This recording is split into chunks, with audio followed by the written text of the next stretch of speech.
BBTAG can't escape from crossing fate. Here we go, it's time again. Once more, welcome to the Frenzy. Many different series, all crammed into one exciting game from Blazblue, Under Night in Birth, Persona 4 Arena, Ruby, Senran Kagura,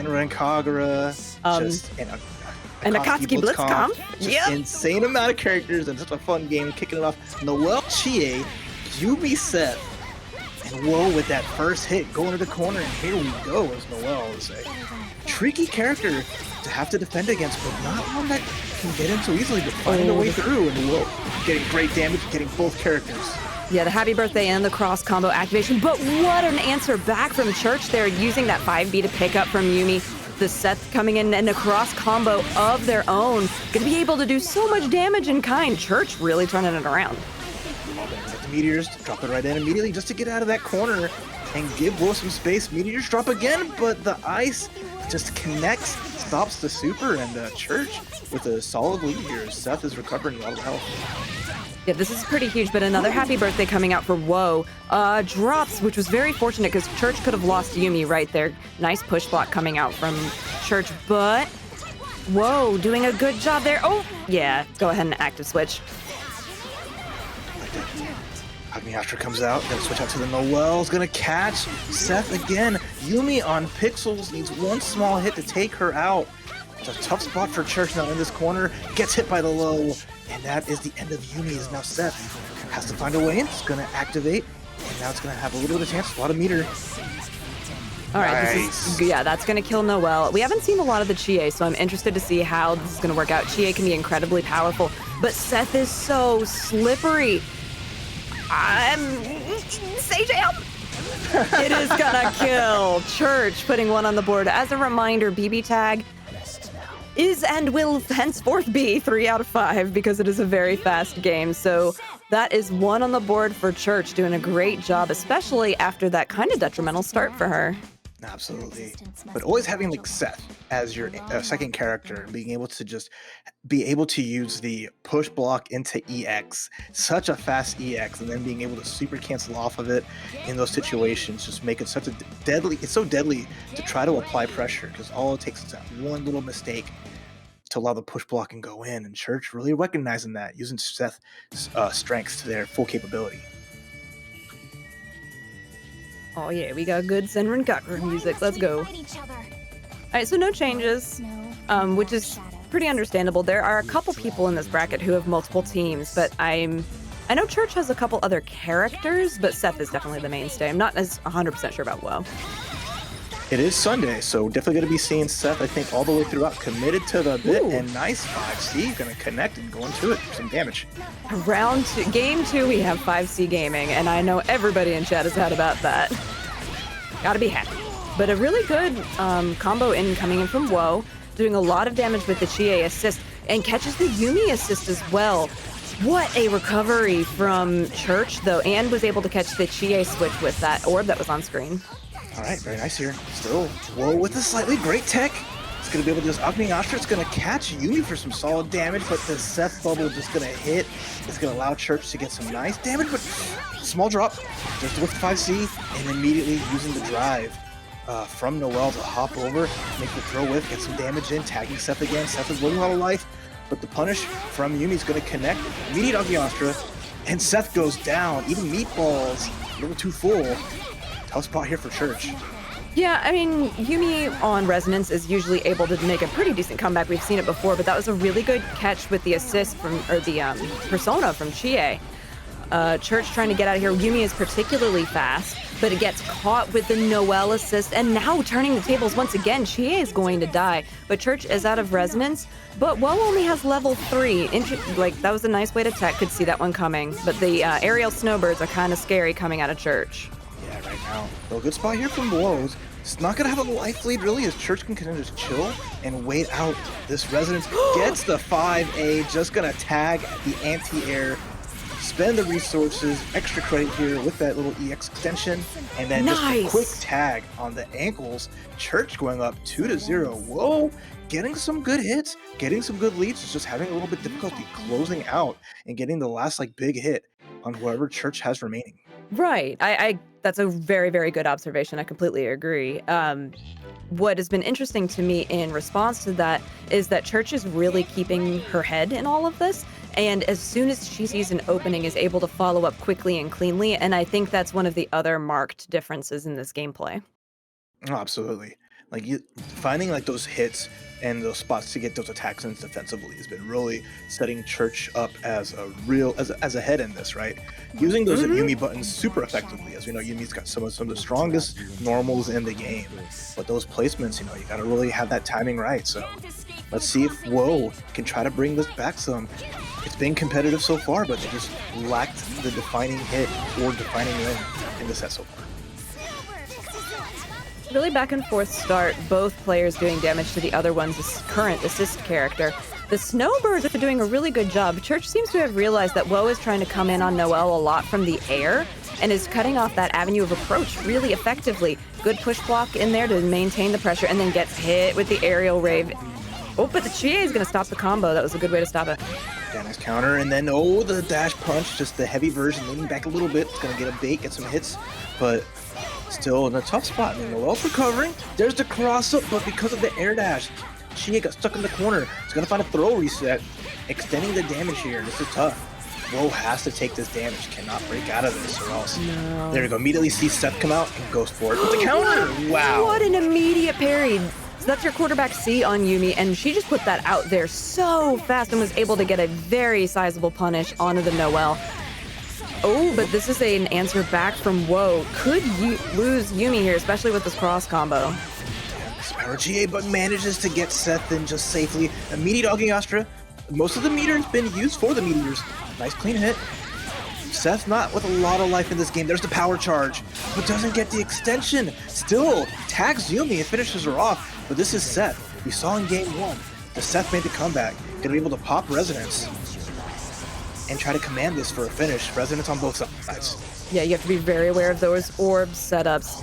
And Church is trying to set them up in places where Woe can't see them so that they might forget reject. There's still one more if you forget it, but not gonna be quite enough. I don't think so. No. And especially because the resonance was still out for Church. It's gone now. The overhead and then the orb on the other side of the screen. Church in a explosive finish, gonna take it 3-0 over Woe. Naoto, the boys who punch, versus it was, I know Wald was on the screen, and I think it's Wald Batista. Okay. You can't ask for a bigger disparity of what kind of characters they are, but they both from me. Oh, it's Rachel. Okay. Oh, it was Rachel. Yeah, I saw long hair and I was trying to remember. But yeah, the boys who punch on one side, that is a lot of power in one team. And you have a lot of range on the other with the Waldstein normals reaching from downtown, and then Rachel with just a good kit of assists and some of the best pressure that you can see this game once she gets going. But gonna find a DP here from Serene Smile. There's the DP there from Caterade. It's gonna stop the assault. But here comes a big trade, and now we're just brawling. All right, the parry tried to bring that out for the Akatsuki, didn't work, but then Chesto is going to carry, and this is the power of the boys who punch, because you can see how much screen carry they have and the damage afterwards. On a big body like Waldstein, who's the highest health in the game, along with Iron Tiger, you did a significant amount of damage, but then just in one hit, Caterade's life is evened up. Oh, and then makes it so you can't just switch out into Rachel. As Serene was waiting for opportunity there, but the super from Caterade's going to get rid of Waldstein, and now it's Rachel by herself, only with a level 3 resonance, but finding a clean hit. Going to extend the combo here, and there's no way out for Caterade's going to have to take the pressure after the resonance. Never mind, we don't take that pressure, we got parry. No, we have no pressure whatsoever. We have the continuation of that combo on Akatsuki. Cross combo is now activated. Ooh, okay, the assist did get hit. It was hard to see, but Akatsuki blocked, which meant it was time to take action after that, and Caterade won on the board. Yeah, I like the attempt from Serene. They definitely used the right super to kind of get out of a sandwich, but unfortunately one of those buttons was not toasted. Caterade's nice defense, patience, making that work out for that first game. We're going to lock right now in for game number 2.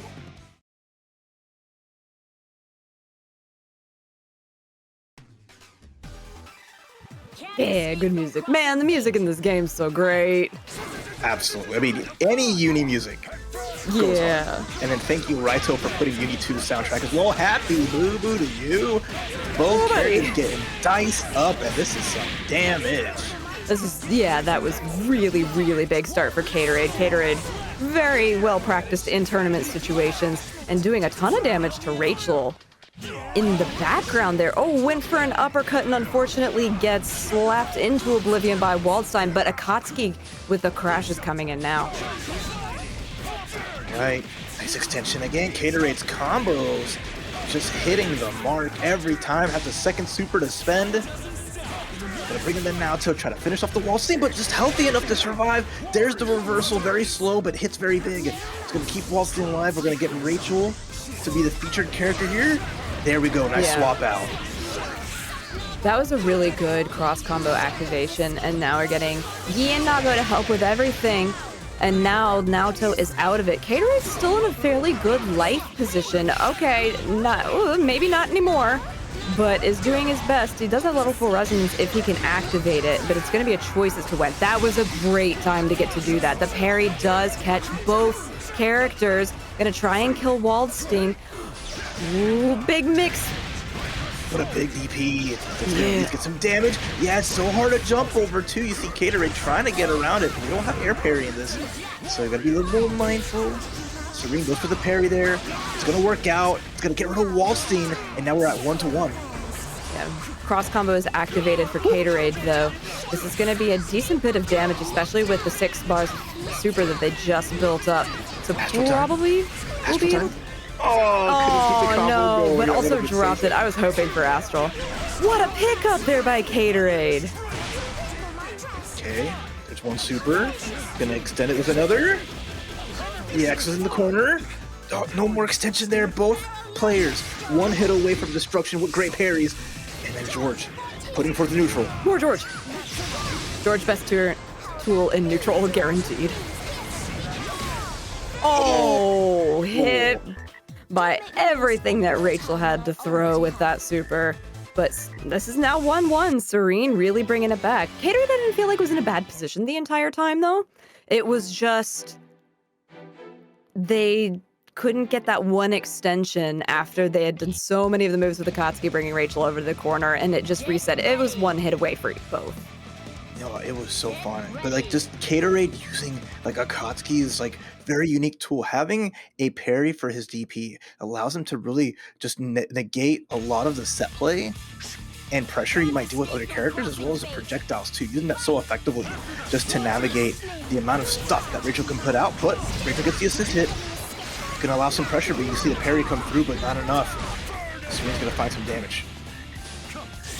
I hear George, there he is. I was like, George is there and has to be aware of that, using the parry on Akatsuki, which is such a great tool for him to get out of a lot of that.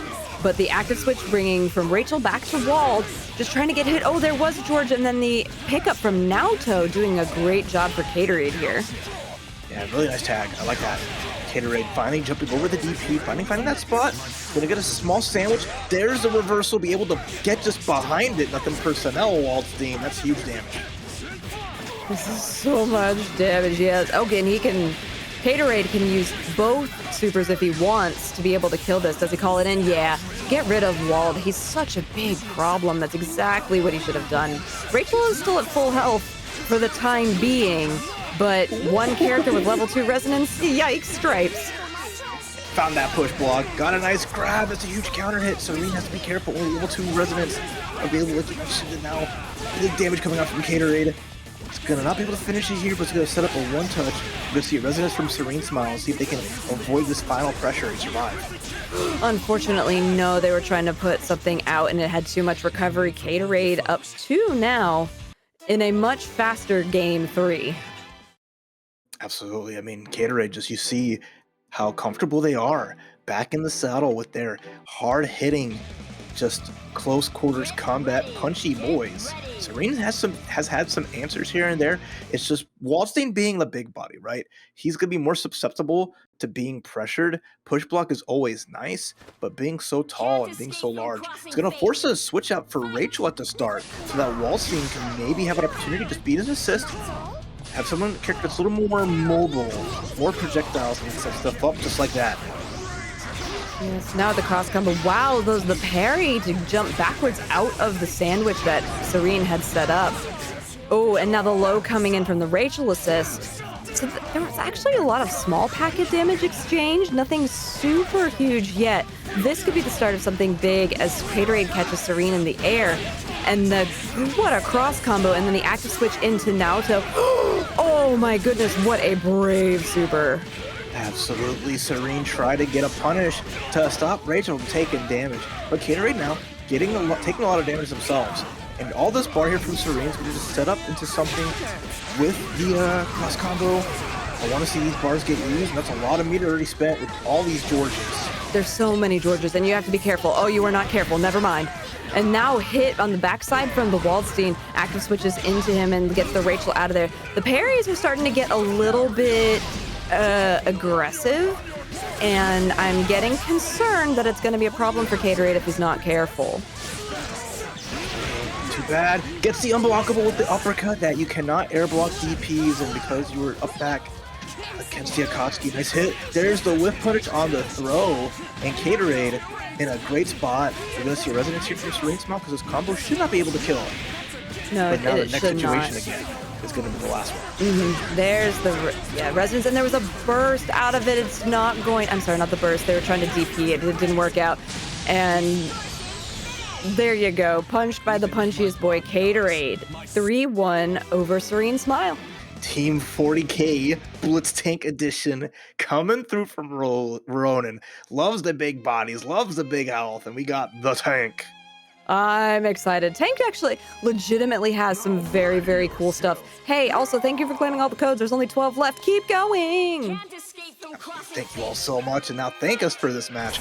It's going to be a treat here, as you already see Waldstein's bright blue claws just handling the squad, and then we have the Blitztank going in. But a nice DP onto a happy birthday coming through here. And if you're not ready for what Blitztank can do, you might catch yourself. I mean, yeah, if you don't know, so Blitztank unironically has armor, as the tank should, but he also is equipped with the world's finest lasers. And you saw poor Mitsuru is now out of this. Oh, I like how they all chose the same color palette. That's really fun. It's so much blue right now. It is the Blazblue. We're savoring it. Nice huge combos. Ronan is just on full cylinders, 0 to 60 immediately. And that's going to be Crazy Salvi's first life down, as Ronan just not giving anything but chance at making this quick for game one. There's so much quick in BBTAG, and that was, I feel like, such a quintessential BBTAG moment. You come in with 2 sword characters, and you come in with somebody huge. Who's going to win? No idea. Oh, the tank. That's just certified BBTAG greatness. All we needed was a 5C in there, and I would have made the whole thing. All right, so nice. Mitsuru at round start going to have some great normals to kind of challenge against some of these big bodies. But if she can survive this like long distance pressure or avoid getting unblockable, anytime you see Blitztank do that big old stompy stomp, that isn't unblockable if you are on the ground. Nice crouching C anti-air from Ronan Healy, full confirm. So Ronan Healy knows how to play this team incredibly well and plays a very good Waldstein in addition. So definitely seeing a lot of the mechanical fundamentals that Ronan has. Unfortunately, does get caught there. Now, Mitsuru's overhead, the JB that she has is very, very good. All right, nice punish. Try to get out of there and did not work out. Salvi finding an opportunity, getting the instant overheads. And that's kind of the life you play as any character, especially as a big body, against Mitsuru. A big stomp here coming in from Tank, and then also getting the assist from Waldstein. That ground bounce move is very akin to what Potemkin can do in Guilty Gear Strive with a slide head, but now getting caught once again. This is probably... No! Tank comes in, and then using the long-range lasers to just keep Orie from doing anything. Oh yeah, she's dead. Goodbye. Have a nice life, I guess, Great. Afterlife. Full screen anti-air confirming from the tank, but there's the pressure. There's a huge DP. Crazy Salvi. Resonance first. It's going to be able to put some pressure on here. Ronan's going to push block, activate their own resonance. Oh, gets the DP. The Hail Mary. Crazy Salvi in the corner. Are we going to get it? Are we going to get it? I don't know about this. Nope. Trying to waste the time. No, not quite. Not here.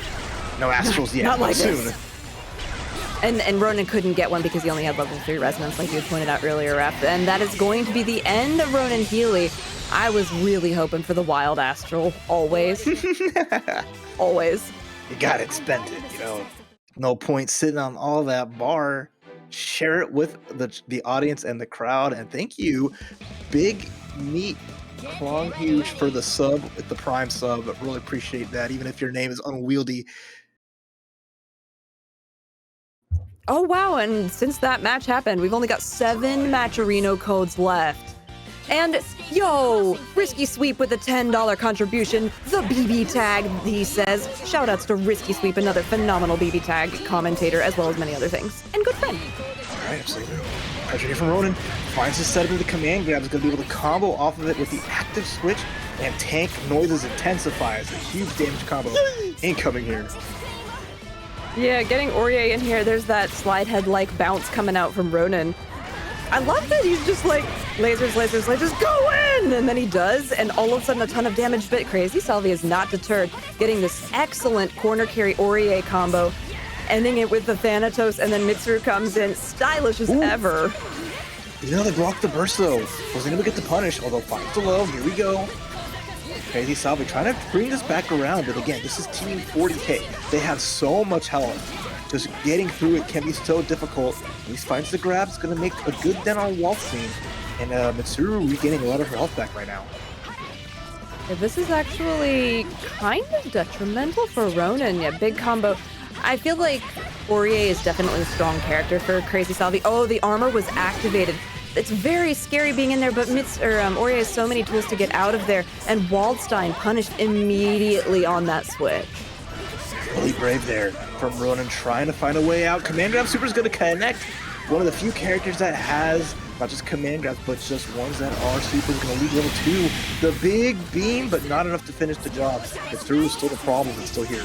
Yeah, cross combo is activated now from Crazy Salvi. We got the DP, and that is going to be Waldstein down. Tank out. The armor is going to take out Mitsuru, though. Oh gosh, the stare down. You were staring into the skull of a tank.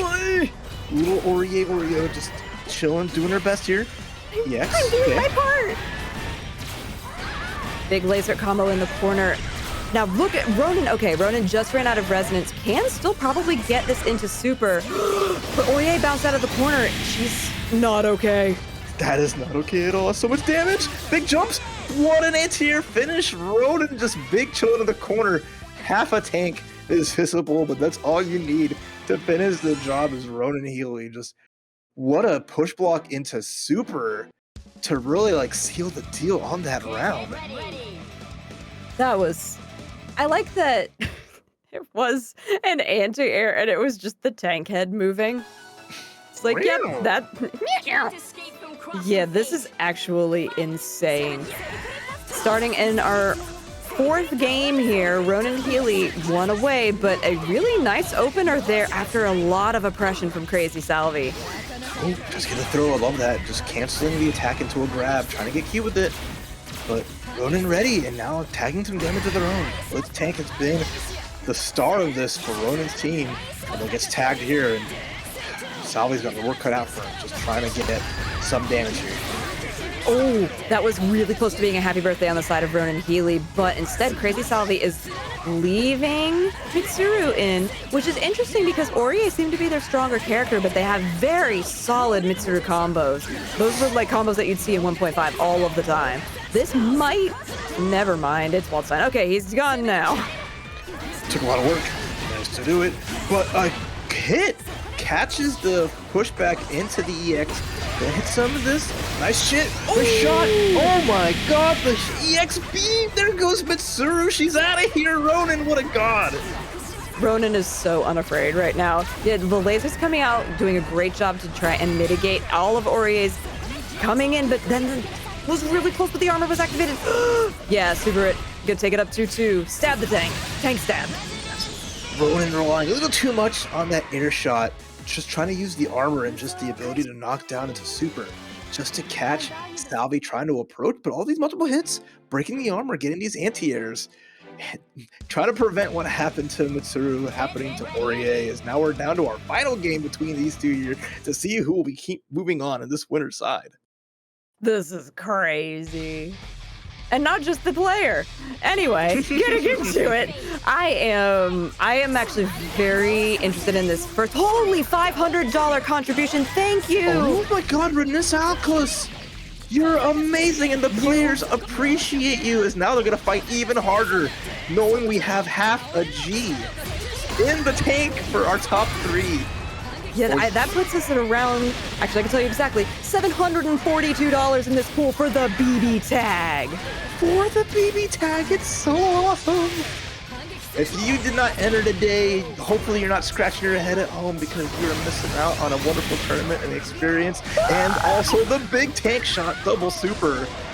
Oh, here we go. It's gonna bring Ronan back into this match. Oh my god, so intense. Oh, big catch out from Orie. This is going to be, this corner combo is so nice that ends in the Thanatos. And then tank, cross combo activated for Crazy Salvi though. The jump back, yep, making Ronan rely on the lasers, but then just running in. I think that's gonna be the big difference here. Knocks up into the air, Orie is down. This is a big task for Mitsuru. Oh, insane. Mitsuru though, it's gonna have level 3 resonance. It's gonna go for the coup to push forward. Nice block of the 5C. Chance here. Needs one more huge hit to at least salvage this some way, but the tag, no combo though. Your cross combo is activated. Oh, please don't backdash that much, Crazy Salvi. The man's got lasers. Nice. The up back was important too. Avoiding the situation into the unblockable. There's the air parry, there's the hit, and there's the finish. Ronan's gonna take it 3-2. The BB tank chugging along. Game for one of these amazing characters as we're gonna bring in AmethystGray, the Yukiko Master Extraordinaire with the Hilda on the back versus Sprite Canberry 145829103. Yes, all of those numbers are available after Sprite Cranberry's name all the time. And thank you, Neutronics, for the sub as well. The tier 1, the 21-month streak. Appreciate you. Here we go. So if you are unfamiliar with AmethystGray, they were one of our BBTAG near champions on an Arc Revo back in the day and have never really stopped playing this game, doing a great job out there on the western-ish side of the country, but Sprite Cranberry never one to hold out, I believe. And look at that Rap TX with a $20 contribution, bringing up that prize pool. Sprite Cranberry, I think, trained with BOJack, did they not? I mean, if they're an Azrael player in BBTAG, you have sat down with BOJack at one point, and he has made your club even bigger as the Unga Wabunga. The Unga Dubunga. There is the dash through. Hilda taking a lot of damage. This extension from Ragna the Blood Edge. It's going to leave huge damage, and now we're going to have a big setup here. Yeah, using that DP to try and get out of it. I almost said force function. I've been doing a lot of uni. Like, it is a force function, but not in this game. But what else isn't in this game? Hilda's health. Hilda's health seems to have evaporated from this round. And using that Ragna Azrael, you are punched into the next game that we will be playing. Just Sprite Cranberry finding all these hits, and they're big hits. I mean, again, Azrael is just one of those characters, and we saw Punchy Boys. This is the Punchy Man. This is the dude that got sent to an interdimensional prison and just cracked it open with his bare hands to leave because it was just time to fight. There's no stopping him when he gets going, and you see those chunky hits. It's so satisfying. Amethyst has got like the polar opposite of a team of like these lovely, elegant ladies dealing with these two gorillas trying to find their way through. You know, if Yukiko gets in that 5 to 9 fire range, she is also pretty gorilla, to be honest. But the thing is, we're not seeing those fires getting built up like we need to. We got 3 this time. That's where I feel like Amethyst really shines, is once they get into this range right here, they've got 6 of that fire meter built. They're going to be doing so much more damage. And that time, the assist from Hilda doing a lot more, and then blocks there. Yeah, Ragna was a sneeze away from death. Still, it's pretty good for Amethyst, not just getting the block on the super, but also on the burst. Really more damage here, and Amethyst full control. This is exactly the kind of control that I was talking about too, and you highlighted that beautifully. Now we're seeing the Ragna activated. Now Hilda's going to take a lot of damage here. Something that I really hope that Amethyst has been working on is sometimes when they start taking damage like this, when they are really at an advantage, they start to fall apart a little bit. Their mentality crumbles, and I'm afraid that we're seeing this here. However, Yukiko in the back, full health. Oh, speaking of full health, no. Ragna's there too. Ragna has 2 life bars and then some. One of the few characters gets all his health back with those supers, Devoured by Darkness, as well as his Carnage Scissors, gets the grab. And that's scary. Sprite Cranberry just bringing it right back. Yeah, once again, like I said, it feels like when Amethyst has those advantages, sometimes if he gets a big hit, the mentality crumbles, and we're seeing that now. Try to do a run under Ragna, but Sprite Cranberry sitting at full health like you highlighted just a second ago, and oh boy, another Carnage Scissors and just an overhead. Well done from Sprite Cranberry, taking it 2-0 now. Now, depending on how this works out, no matter what, Amethyst is still going to be in the bracket. This is our winners quarterfinals of this pool. So Amethyst's not out of it, but gotta really, really work hard. Yeah, it's tough. Having being up so well, taking a character down so early, but then just a Ragna happens. Ragna moment just comes through here, and it's always tough, especially when you have to deal like that last hit, and then Gauntlet Hades is, memed as the unblockable. Online is so hard to block. Even offline is so difficult to do against. But Amethyst, who's shown good control over it, able to really find their groove again and see what they can do here. If they can get rid of the Ragna, no problem, but Hilda's going to take some hits from Carter's Scissors, and there's going to be a swap out. Azrael's going to recover some health here. Okay, we got 3 flame levels on the side of Amethyst, and then using that DP to stop any of the incoming damage from Azrael. Now, Azrael went out really early last time, but Ragna did approximately 2 truckloads of damage. This is not... Oh, he teched out of it. It was just right at the very end, so not going to do a ton of damage here. This is scary. Yeah, there's a lot of recovery on that DP. It's great when it hits. It's detrimental when it doesn't. And what a great starter. 5H and TX hitting the Love Phantom. Is going to be able to just finish the job here. There's no way to burst out of that because it was a DP punish. And now Amethyst down to the solo Yukiko. Only 4 on the fire. There's no meter here for Sprite Cranberry, so at the very least, Amethyst has chances to play before the anti-zoning super in Carnage Scissors available. But you see some pressure here, going for the lows, chopping it up, just trying to be evasive. Any second, any one hit can spell doom, but activates resonance. There's the cross combo. Super's gonna connect. Nice.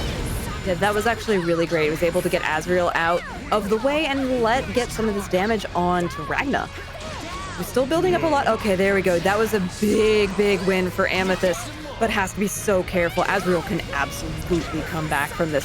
But with those 6 flame levels, okay, not going to be able to get the chance. Amethyst still in this. That was a really nice mental recovery from them. I love seeing that win.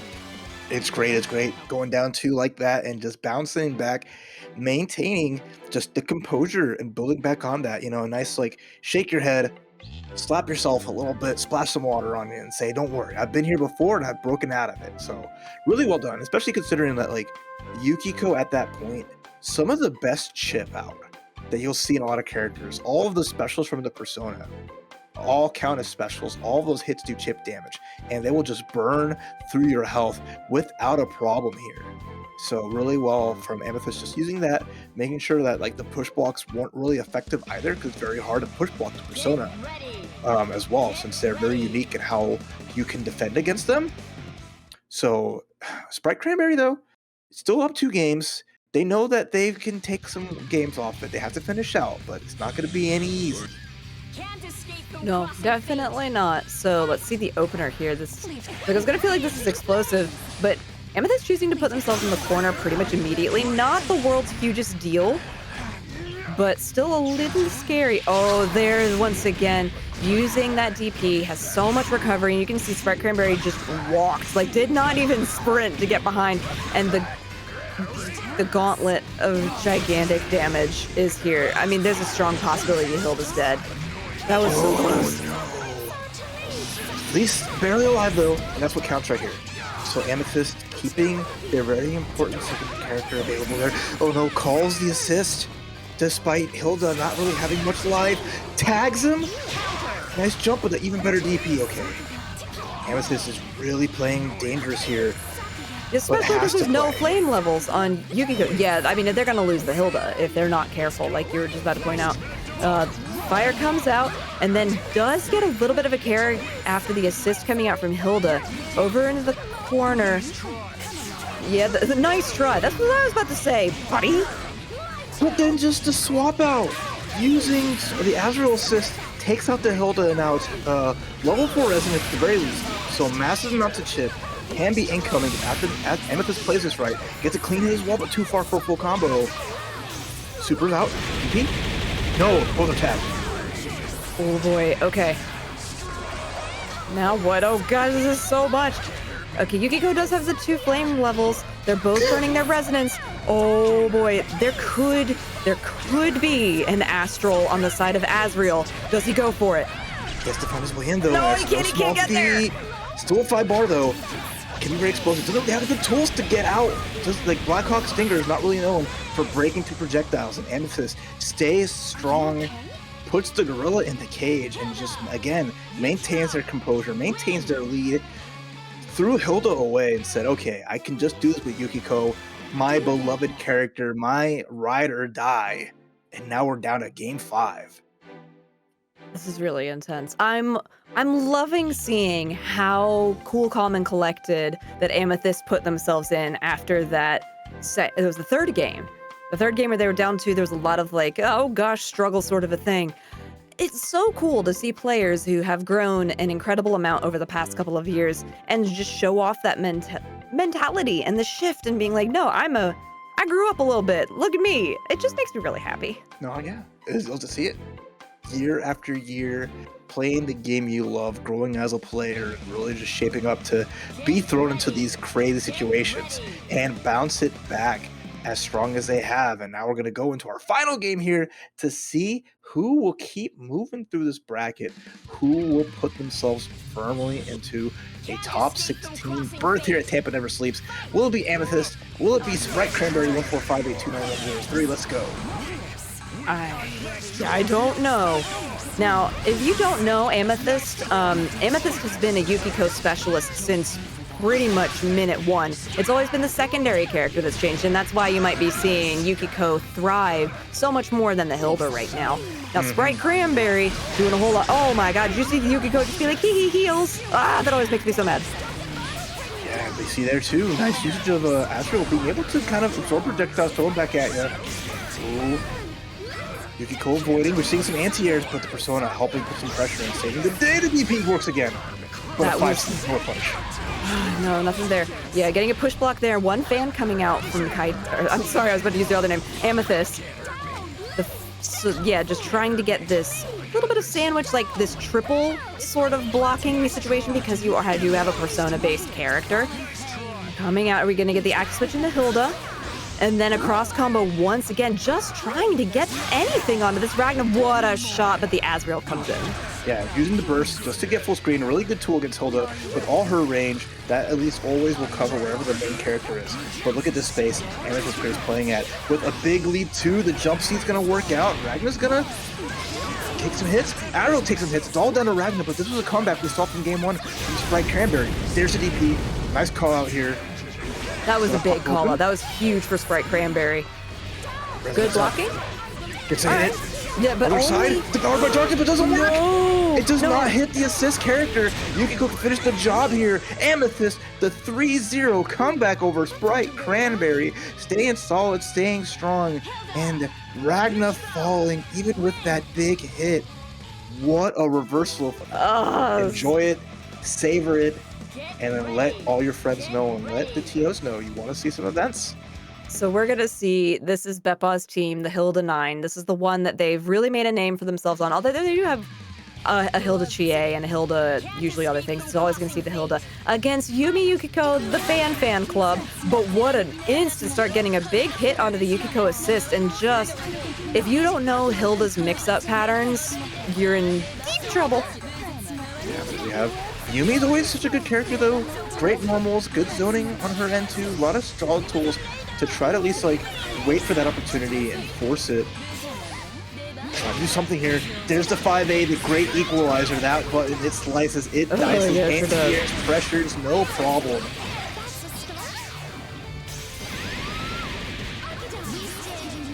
Yeah, already got double big, super, huge damage out the gate. And yeah, 12K. But an answer coming back here. Did we catch anybody yet? Okay, we got it. A little bit of small packet damage once again, but 5B, baby. Gonna pick that up from downtown. And then, yeah, we have the crash coming in there. Does manage to catch King of Ninjas. Get rid of this Yukiko would be really nice. And then we're getting Yumi coming in. Yeah, this is such an air-to-air thing. Happy birthday. King of Ninjas takes out BEPaw in this first game. Yeah, you see, that is one of Hilda's strongest tools. The jump C, that dive, is so crucial to being able to set up sandwiches, as well as to kind of really have a way of safely calling assists. But King of Ninjas blocking it was able to force Hilda staying on the same side. And then, of course, 9 appears and was able just to tag that damage immediately to catch both, as BEPaw wanted to at least force the sandwich, get some cross combo action. Just didn't work out. Game number 2 incoming now. Interested to see what BEPaw decides to do here. Okay, does get the anti-air. So it was really Yumi and Hilda jumping a lot in the beginning, but golly, King of Ninjas can just find these openings. The thing with Hilda, she's great at mixing you up. If she misses, her recovery windows are huge and just allows, especially a fast startup character like Yumi, to be able to punish you pretty effectively, just like this. Another gigantic opener for King of Ninjas. And yeah, you've got to get 9 in there. You have to do something here. Oh, but unfortunately only had that level 1 orb, and this is another bunch of damage. That EX was actually insane from that close, but King of Ninjas playing with such confidence, getting that full combo here, and again, all this pressure for BEPaw, who's just taking chip, getting hit by the Lord. You can barely see what's going on, and then the crash, the burst, being blocked and baited. King of Ninjas reigning supreme. Heavy is the head that wears the crown right now, showing why they are the King of Ninjas. They sure are. There is no disputing they're the King of Ninjas. I am afraid. And I mean, both Yumi and Yukiko, pretty ninja-y in their own rights. They're very sneaky. We'll give Yukiko honorary ninja title. Yeah. Oh yeah, honorary ninja. So we will apply that on her. You know, Serene and Kagura, they are all ninjas in some way, shape, or form. So this is Yumi's home, and she's feeling really good about it right now. As King of Ninjas has just been, again, aggressive, picking those spots and just demanding satisfaction, as they're just not leaving anything a chance. Although BEPaw, nice dash up, finding a quick hit here, and finally he's going to have some pressure in space, at least in game number 3, but immediately air dash in from Yumi. Oh, punish? Wow. Yeah, very nice punish coming out there for King of Ninjas. This corner carry is ridiculous on these two characters, in the Yumi and the Yukiko. And then big combo going to be going into the aerial raid pretty much immediately. Doesn't have enough to switch into a super. Now they do. Cross combo is activated. How much can they build? Oh, this is a big punish on the Hilda. You can't ask for anything better. Catching the crash, getting just guaranteed maximum damage here, using all the tools. There's the overhead, and Hilda is just gonna say sayonara. Last crash with the punish, yeah. Trying to burst when there's an assist available, recognizing it. King of Ninjas just not letting anything go unpunished. No, definitely not. Slapped into oblivion. Unless BEPaw has a ridiculous comeback here. Nope, never mind. King of Ninjas, the king at 3-0 against legendary combo breaker winner BEPaw. I think we got confused. You said YoFavScrub. Oh, no. Yeah, I saw it. I thought it said YoFavScrub. It doesn't matter. It's the other Yo, our second Yo. Well, because I thought it said Ronan, Healy, and YoFavScrub. But no, I also love YoGameWizard. YoGameWizard, Jimmy from North Carolina, my man, who every time comes to my stream, brags about eating Bojangles from my favorite restaurant. YoGameWizard has been a treat and has been grinding BBTAG from the start. So another role monster, but another guy that's just happy to pick that cheap stuff. Our first Adachi Yumi. This team has been a plague since they both were added. They complement each other very, very well. But Ryazo with the 90. It is Yumi time here. So we're starting to get to that nitty gritty. Yeah, I shout outs to Ryazo for using my Yumi 9 colors. They're also their Yumi 9 colors. I always get knocked off of those colors when I play against Ryazo because he's like, no, never mind. We do get the DP coming out there, but you have to be so careful. Cross combo is now activated for YOGAMEWIZARD and those EX Snowbirds. So scary. Oh, but look at YOGAMEWIZARD, all this room here. Get the unblockable there. Ryazo's just been taking this guys one too many times. And Yumi now just on life support, trying to avoid this pressure here, but it's so hard. YOGAMEWIZARD just so comfy at this range, especially with the squad. Definitely, and I know these two have fought both pre and post rollback, so they're very familiar with each other. Yeah, it does get the aerial snowbird come in and will take out Yumi from Ryazo. Gotta be careful because of that mirror. It's a smart thing when you have a Yumi on your team. Death O'Clock is on Yumi, but if she gets a hit, a successful hit, it will go away. There it is. And then the JC is going to close it out for YOGAMEWIZARD. Super nice. Again, YOGAMEWIZARD just maintaining the fact that you get like a life lead with that team.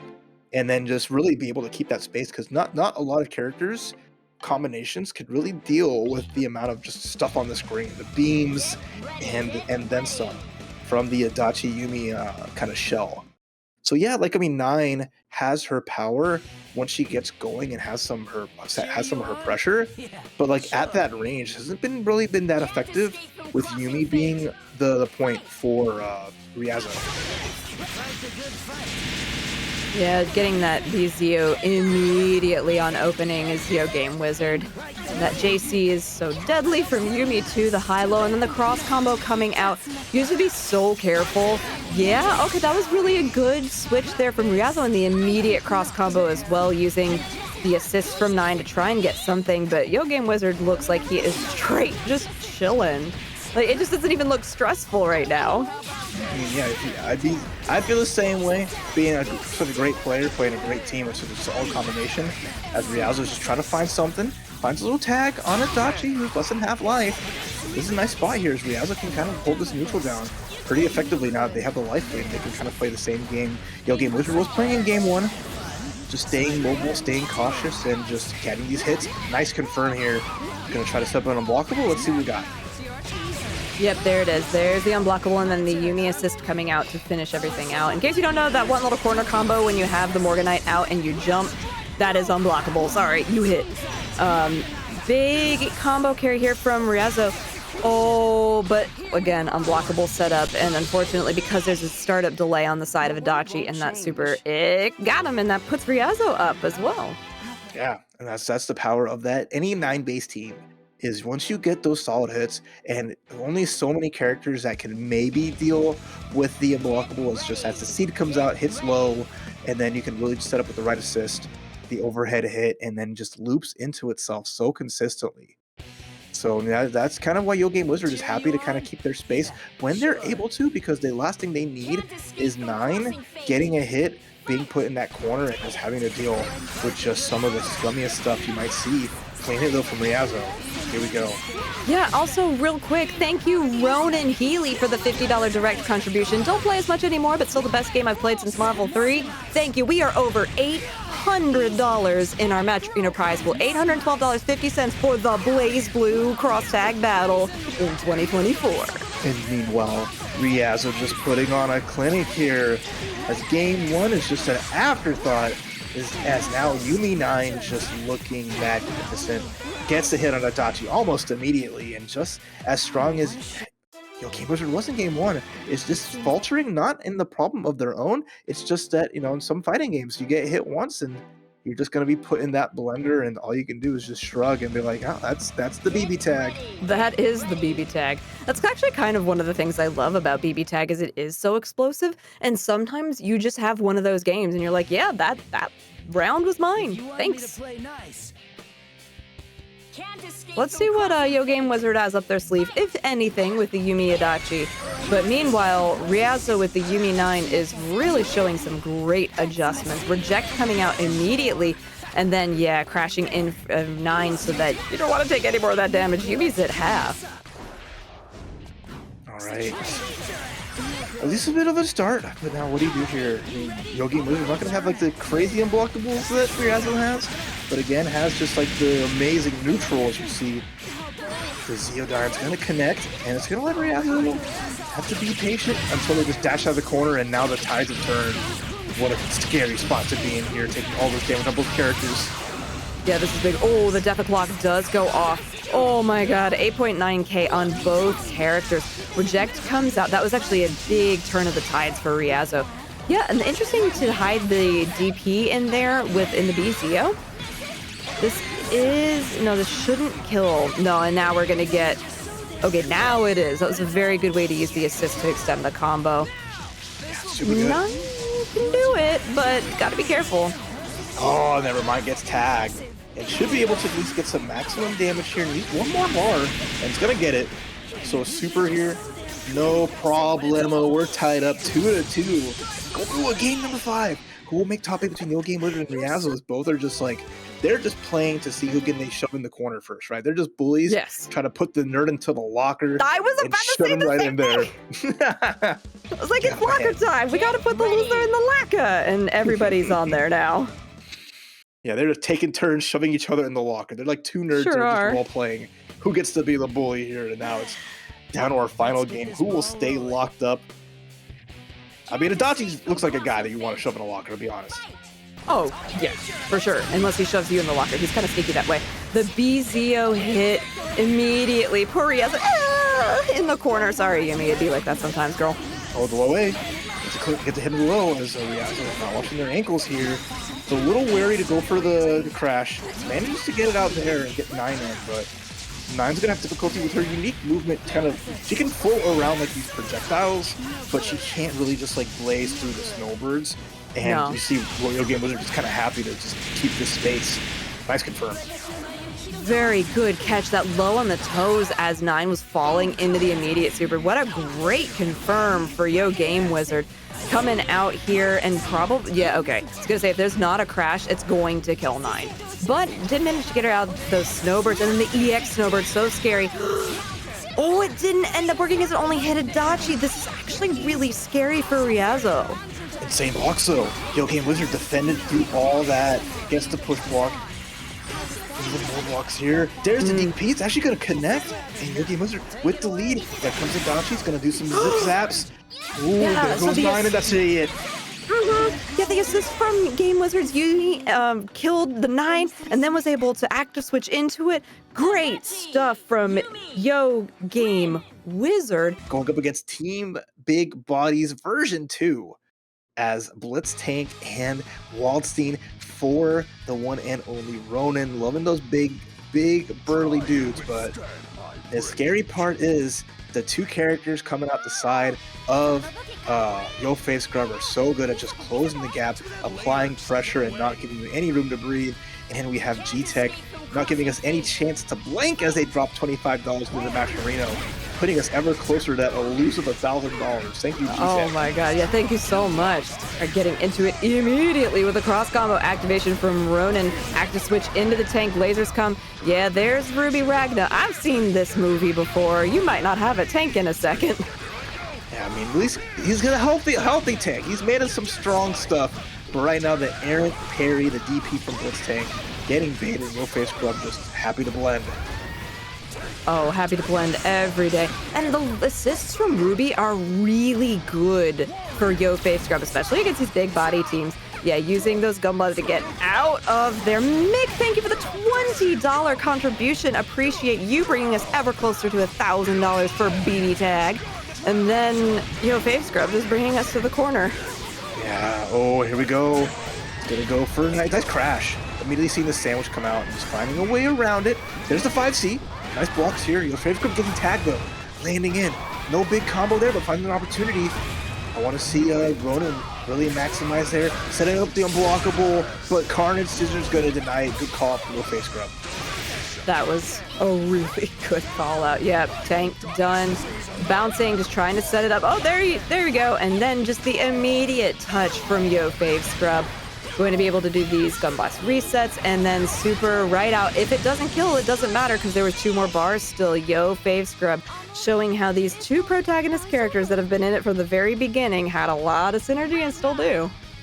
Absolutely. And YoFavScrub in their hands absolutely masterclass characters. Again, Ruby's speed, agility, and air control are just top class.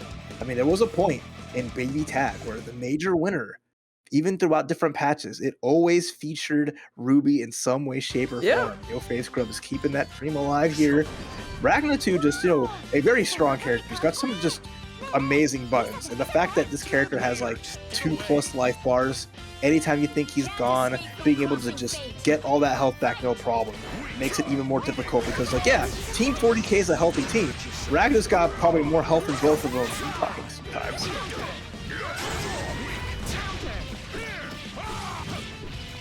Okay, big confirm. Yep, this is over the pretty staircase. huge.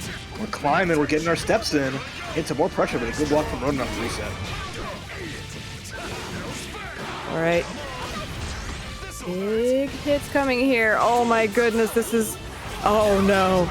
That's going to be a big damage combo onto Waldstein. It definitely would have done a lot to Blitztank, but the switch was pretty great there for Ronan. It doesn't matter though. YoFavScrub has not dropped anything since we've been starting this. Blocks too. Under pressure, no problem. Gets the OTG hit, and this is just YoFavScrub's game to win with the throw. Devoured by darkness, give me your phone. And double super to finish the job here. 2 up for YoFavScrub. It's just, again, just not skipping a beat. No. It's like YoFavScrub never left. I don't know if he did ever leave. YoFavScrub plays this game a lot. I hope he never leaves. I hope he stays BB tagging for as long as he can, because it is just always a treat, and I hope that Oro Crony does marry him. Shout outs to Crony. Wherever you are, Crony. You're a wonderful, wonderful entertainer, and you do great things, and you have brought the BBTAG community much joy. No, Crony's great if you don't watch Crony. Try and withstand my rage. I'm a big VTuber fan. I am not, but I respect the love, and I do love a lot of the FGC VTubers. Those are the ones that I'll co-sign. Like Church, Serene, Pinguina, and all the rest. But now, Game 3, YoFavScrub with the commanding lead here. Ronan just trying to survive. There's only so much a tank with a skull for a head can do. Oh, okay, yeah. one of them. But, okay, lasers like this, yeah, that's a thing. YoFavScrub doesn't really care. Doesn't even choose to switch out. Okay, does there. Because that was going to be a little bit more damage than they were comfortable with taking. Oh, this is a big punish on the DP. The thing with Ruby is that she can just live in the skies and will take advantage of anything. Buzzsaw blast into the corner with the... Nope, does get cross combo activated though. I thought they were going to get a little bit of the resets, but it doesn't matter. The gun blasts too. YoFavScrub! The tank probably had a family. There might be baby tanks somewhere. They're in the hangar. But they're just crying tears of loyals right now. Blitztank is just being disrespected. But again, you don't let a team like Team 40k survive or thrive. Gets the push block, gets the swipe, gets some damage. 2C, what a counter hit, just raised the roof, and this could have spelled the end of Ragna. 3 unblocked? Not quite, not yet. No, not yet, not quite. This I is lied. Oh, that's going to do a lot, Ruby. You got to be careful, friend. Jumping right over, does get caught by the Waldstein assist, and then waiting to see if there was going to be an active switch there, but there wasn't. Going to be big damage, the gun blast reset coming out here. Super? Probably, yeah, because it's not going to kill. Going to have to do it, and that's going to get some health back onto Ragna, that's a great way to end that entire combo. The assist from Ruby, why is it so good? It's been good since the first game. It's the back assist from Ruby so fast. Such a big hitbox too, but here comes Waldstein, gonna get the God press. Taking him for a ride. Left, right, left. Right. He will crush you. Go down. Oh, that Best will chance always Ronan hurt. has. How do you finish it though? Gets the 2C, there's the push block into immediate resonance. Jumps over. Ooh, trying to get him out of the air. Oh, that was a little scary. Push block once again, using up as much meter trying to get rid of it because you're just going to have it. Good anticipation on the throw, gets that tech. Another reject coming out in the air. There, we're going to open it up with the low 2A. Always been so good. I love that effort there from Ronan, trying to get the air command grab, nothing doing it. There's the cross up, full confirm. 3 bars. Needs one more hit here. Nice block, though, from Ronan. Gonna have to push block here, though. Oh, what a block on the crossover. Gets the throw. What can you do here? You have some meter, you have a chance, but doesn't get the last hit. Needs one more, either player. The throw, the tech. Ooh, yeah, another reject in the air this time. YoFavScrub is not giving up. We are in rampage time. They're both going to be building a meter now. And YoFavScrub going to be able to clutch it out at a nail biter of a finisher there. Absolutely. The run up twos, just a run up anti-air. The 2B doing what it does best. Sniping Waldstein from the sky. Journey that we've gotten to have so far. And BBTAG just keeps going, and that makes my heart really happy. And I'm so glad that I get to be at anywhere we are in this journey. And thank you all for sharing it with us. We are still killing it with these numbers. But again, tell your friends, tell your family, tell everybody. The BBTAG is happening as we get in a top 8 here on Tampa Never Sleeps. Right, so we're now into our top 8. This first match is going to be the fantastic fans, team-only fans, Yukiko and Yumi on the side here of King of Ninjas, but Chopsuey with the Izayoi Chie. I love this team a lot. It sets up Chie so well to just make a match wrap up as fast as possible. But King of Ninjas with the first hit. The DP from Izayoi is going to reset this neutral and give Chop a chance. Yeah, and if you are not familiar with Chopsuey, Chopsuey was your Frosty Faustings winner this year, using this Chie Izayoi team, enabling to pretty much 3-0 or 3-1 every single person in that ridiculously stacked bracket.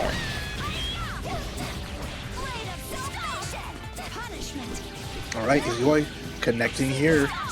Just a dominant performance here. I mean, Izayoi, unlike her Blazblue counterpart, does not work on the stock system. Gets to operate kind of with full resources, kind of from the get-go outside of meter, right? Nice finish there. And then just being able to use like a standard run, has a float, has these projectiles that lock you down, and has really good mobility. Chop is really unlocked her full potential. Here comes King of Ninja with a clean hit with the Yumi in resonance. Oh yeah, that's gonna do a lot on the side of King Ninjas. Now, Chie, of course, always watching to see how much power she can store up. Those meatballs doing a lot of work. And a happy birthday on the side of King of Ninjas. This is going to take out Chie for sure, but Izayoi is actually a really strong character in the hands of Chop. So King of Ninjas has to be very careful. And this can be a bit of a knowledge check, too, if you're not 100% sure what Izayoi can do. That DP, though, very brave from Chop, but it works out. It's going to let Izayoi just build up the bar. A lot of X's going with 5A again. The anti-air of heaven, and we got the full re-jump corner combo, which is super. King of Ninjas maximizing the damage to ensure the finish, the last hit even. What a beautiful sequence there. It's, you know, no small feat, because most players would be like, okay, I got the hit, I'm going to go for the EX, launch him into the sky with the aerial rave, and finish it there. No, we're going to go for maximum re-jump, get everything, and King of Ninjas, first blood, game 1. I'm really loving the way that King of Ninjas is playing. It's so much fun to see, especially in a pool of players of this caliber, somebody that I have not been able to see as much or have not seen as much, and just come out here and smash the competition. This is, like I just said, the Frosty Faustings champion from this year, taking out an unbelievable roster of players, and King of Ninjas is like, what's up? I'm gonna play this game too. There you go. I mean, you said Chop is winning these sets 3-1 offline, but online's a different beast, and King of Ninjas is the king for a reason. Game number 2 incoming. As now round start, Izayoi just going to jump forward, getting the first hit, but 5A tagging the Chie, turning around immediately for the extension on Izayoi, and again, Yumi does everything and then some. She should have did my taxes this year. Probably would have got more money back. Oh my god, the tax services on this person? You should definitely use them. But in any case, Izayoi was coming in and just the immediate punish onto the Yukiko who was coming in from the skies. And she is just hungry. Look, you got one to do your taxes and one to give you your DoorDash. The whole thing is great. You got your whole setup. Oh, Izayoi dashing around herself, making kind of quick work here as Yukiko's taking a lot of damage. Oh, finding a hit back. Izayoi really hurting here, and found the first out. 5A, my beloved, once more sealing the deal into a nasty setup. Oh, this is huge. Okay, this is a big set. We have 6 fire levels on the side of King of Ninjas. I'm sorry, on this. Yeah, no, it is King of Ninjas. I'm right. I was briefly like, wait, can I read? Yes, as a matter of fact, I can, but we do have resonance on to Chop. What can they do? Oh, yeah, I mean, you have to block everything. There's so many projectiles, no matter who's on the assist position. Oh, you're caught! Oh, you're not caught? No, Nice. Yukiko that was a didn't get great Persona knocked call. out. One fan down, one more to go, but this is Yumi. Resonance activated to the dashboard. Agniastra, big combo here. It's gonna let Chop at least get some of the lead, but Resonance still available here from King of Ninjas. Yeah, this is big. This is big. Oh boy. Oh, jump over. 5B. And the hitting the Persona does a little bit of damage. Although Agniastra comes out. Chop, not enough damage to finish it here. But either player, one touch, one throw, and there it is! Yeah, that's gonna finish it. Ah. Chopsuey just shows off this Chie and everything that she can do. That was a great comeback. I really thought the King of Ninjas had that sort of in the beginning, but then Chop was able to close it out. Excellently done on their part. This is the kind of top 8 that I'm jonesing for. This is the good stuff. We're already one apiece. Can't ask for a better set than this is Chop now. I'm realizing that, okay, I can take the king down. I can usurp the throne. I'm supposed to be the one that reigns supreme as the top seed. But game 3, very important here. Who can take this lead in this set? And now Chop up backing, giving actually some room and showing a lot of respect. But gets to jump over, gets the assist call. He's going to get a little bit of damage and set up that nice fadeaway hit. Yeah, it was. Oof, that was really big. Tomoe does so much work there for Chie, and now the Izayoi coming in. So the Izayoi has a set of moves that can basically teleport her behind you. That's a very, very simple way of explaining it. But you saw right there, coming into the waiting arms of King of Ninjas with this big hit here. 3 flame levels on the side of Yukiko. Keep an eye on that as we continue to go through this. But the crash coming in from Chopsuey with this very healthy Chie. She had her meat bowl today, and she's ready to kick you into next Tuesday. We'll see, though. Yukiko, her best friend, knows her better than anyone, and right now putting that pressure on it. The whiff grab, but no punish on it. Gets the hit with Izayoi, and that's really good. Should be able to get one more hit, at least on Yumi, to finish it with the assist call. Yeah, Chop always scouting out like the left-right mix-ups, and it's working good, but this is a level 3 Chie. Sorry, Yukiko. Yeah. So the damage is coming through really nice. Yes, the damage is coming in through pretty nicely here. That's not going to be able to kill Chie, unfortunately for King of Ninjas. Oh, big hit because the fan was already out on the activation of the super. Chie can get some health in the background. Got to be careful with those assist calls from Chop, though. If there had been like 2 more flame levels, that would have really hurt. 5C, my beloved Marvelous, still not enough to kill. The DP so brave coming out of Chop. King has to survive this. This is dangerous territory. There is not a power charge available, but the next hit in this sequence can spell King's doom. There's the 2-bar, there's the touch. Chopsuey, what do you got? You have an assist call available. Gonna roll it up, and that should do it with the super from Izayoi. Powered up version of this. Slicing right through, and Chop 2-1 against King of Ninjas. And again, that was the do or die time. You could go with a lot of life and a lot of bar. But that 2 versus 1 advantage is just so strong in this game. If you are dealing solo, you have no access to Clash, you know, have no access to, you know, the switch outs, no cross combos. It's a big deficit despite like the strength of Resonance. So King's clutch factor is really gonna have to come in here, and the King engine's gonna have to do its work. Working together. That was incredible stuff from Chop. I love seeing BBTAG. Oh my god, it was great.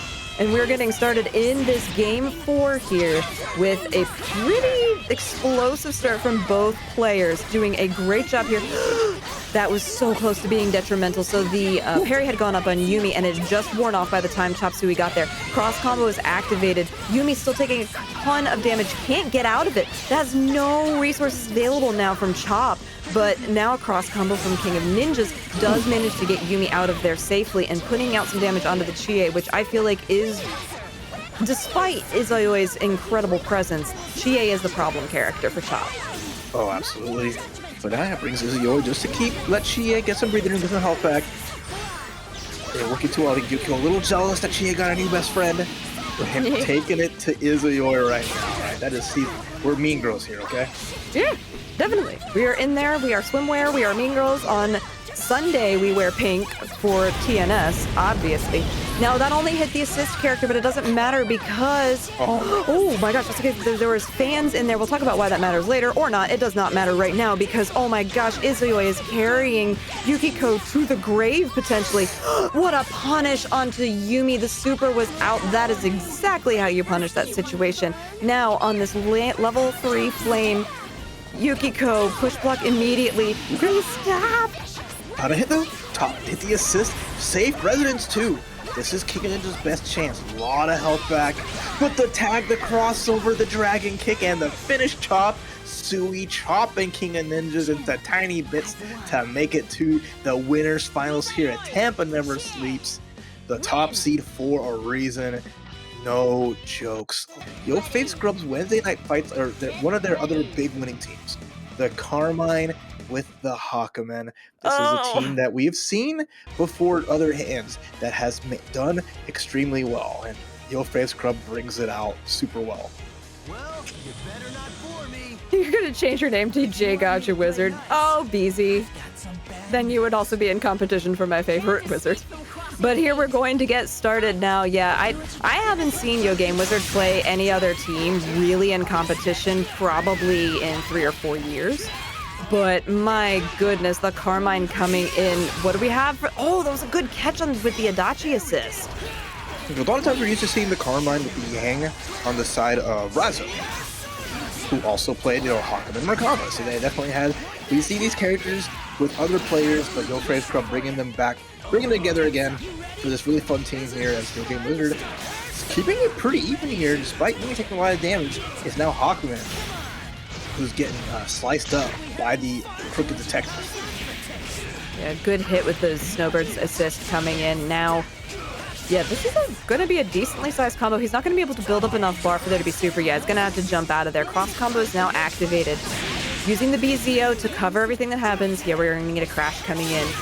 Ooh, happy birthday coming in from YoFavScrub. And a grab here that's going to, yeah, and with that as well, you get your extra 1500 damage. See ya. I love that too. It's unique with Carmine. Carmine's auto combo finisher gives him a lot of life back, but being able to add that finishing touch with Hakumen afterwards to guarantee the finish, it's what really helps Carmine a lot. That cross raid. I will remember that forever now. Thank you. One time I forgot that on a broadcast with Raph, and he was like, how could you? And I have never forgotten since. It is what it is. There's so many things to remember. I've remembered so many terms just today. To 100%, that's just kind of how it goes. Yep, but just like it goes, YoFavScrub with that first game, Carmine, the bloody battler, doing some it just puts out a lot of damage. I mean, that's the strength of a team like this, is Carmine may not have, the easiest way of, cracking people open compared to some other characters. He's not the fastest dude. He doesn't have, the sickest mix. But when he gets those hits, he just goes to town, and it is brutal. It really is brutal. It's incredible what he can do. Okay, oh, the low coming out there from YoFavScrub, getting a little bit of catch. Oh, I thought he avoided all of that incoming damage from the BZO just by crouching, but then YOGAMEWIZARD was like, hi-ya, and came flying from the side. Now gonna get this Yumi combo after a second BZO onto the Hakumen, but YoFavScrub comes out of it. Oh, the parry! Gonna swap sides over here, and again, I like this. Another strength of Hakumen, like Akatsuki and Blitztank, has a parry for the DP. Can get out of unique situations here, but can't get out of this. Gonna eat the damage.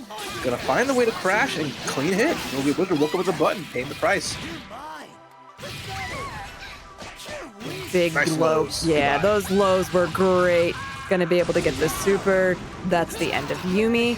I like just throwing the puddles down too. I know it looks like he's just not doing a lot, but if you don't know, those puddles will spawn extra moves from Carmine. So be aware of where those puddles are, because you might think you're safe and then they spawn those wheels like that. But the resonance coming out from YoGameWIZARD and a cross combo from YoFavScrub. But YoGameWIZARD finds a good foot block. Almost made their way safely out of it, but it's going to eat some damage here. Resonance almost over as well as YoFavScrub in commanding form until this gap gets decidedly destroyed. And that's powered up super as well. It's really nice for YoGameWIZARD to find that hit. But now it's Hakumen, the big hack man. Range, power, coming through here, and that's going to be setting up a one-touch finale. Ooh, yeah, ooh. That was an interesting little backdash out of YoFavScrub, and he was trying to come back in, but I guess hadn't blocked in time because now YoGameWizard found that little opening after the movement. Back and forth now. The assist does not catch, but the low from Hakumen does. Bye-bye. Absolutely. Long gone. Ankles getting blessed, and great decision there from YoFavScrub. Up 2 games to 0 here. YoGameWizard is getting some stuff. They're getting those hits. He's starting to knock damage down, but we see it time and time again. It can be difficult to finish the job a lot of times here, especially when you're down to your last character. So let's see if they can turn it up and find a way to crash through YoFavScrub. I don't know. I've seen both of these players play a lot, and YoGameWizard has fought me a lot, so I know how they play. And I feel like oftentimes YoFavScrub is the one who wins this, unless YoGameWizard finds an amazing opening like this. However, YoFavScrub often retaliates pretty quickly. But in this case, Yumi does Yumi things news at 11. And news that we've all seen before. Everyone's been like, yeah. But its consistency is king, and that is what YoGameWizard is bringing to the table here. With this squad, it's got a good lead, but the big jump gets denied. Nice reversal there, and then catches the tag out. That is not, you can't just block immediately if you do a hot swap. So Carmine taking this damage. Ooh. Okay, cross combo now. Yeah, there's a lot of damage on the side of Carmine. This is going to hurt quite a bit.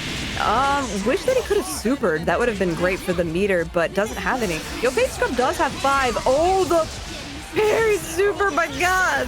That was actually great twofold because it did the damage and got him out of that corner. That was really smart. Unfortunately, is going to die there as Yumi volleyballs him into the waiting, loving arms of Adachi. Speaking of volleyball, I'm gonna have to. Oh wait, thought it was an air unblockable. Thought that Carmine was gonna land in the Zio, which actually would have forced an unblockable and forced to finish. But we're gonna get a super here. YoFavScrub is gonna get a little bit of health back from the resonance here, even though Carmine kind of dispenses the health, and then a DP from Adachi. YoGameWizard, fearless. One of probably one of the worst things about Adachi is his reversal. It's not very good great. compared to everything else in his kit. But YoGameWizard says, "I got this," and YoFavScrub takes the headbutt, takes the loss, and GameWizard on the board. I mean, basically the only way that you get hit by that reversal is if you push a button. And I'm not sure what Scrub was trying to set up there, but he definitely pushed a button because he got hit. Okay, there's a chance. There's some life. And now, GameWizard just wants to find some room to breathe. Wants to get some room for BZO and get something going there. But it's tricky, right? Oh, what a hit. Has to get crash immediately. Does not want Yumi taking all that damage. No, definitely not. Okay, big damage coming out from YoFavScrub. Oh my gosh, it just keeps going. That was a lot on both characters. I mean, you can see that. You can see the health deficit now. It's pretty clear what happened there. But the absolute oppression coming out from YoFavScrub right now is so difficult to deal with. There was a brief reject from YoGameWizard, but he's still getting hit. The puddles are being placed by Carmine. Had to change out because Yumi would have died very quickly if she'd stayed in. But maybe... What's going to happen, though? Adachi is going to be the one that's going down here. One more hit either way, but the 2H? 2B. And then the crash being baited. Yumi is actually the one to lose out, and this is the pixel Adachi. Has to resonance, level 2 only, so not a lot of regen. Praying to make this escape, but it's just so difficult. Blocks the overhead, but the trade on the low, and YoFavScrub 3-1. Taking YoGameWizard with giving them a one-way ticket to the loser side bracket. Torino, our codes were claimed long ago. However, we have had several generous donations, which put us at the $857.50 prize pool, which rivals one of the higher prize pools that we ever had for an online Anime Evo back in 2019 or maybe 2021. I don't remember. It was a long time. 2020. That's what it was.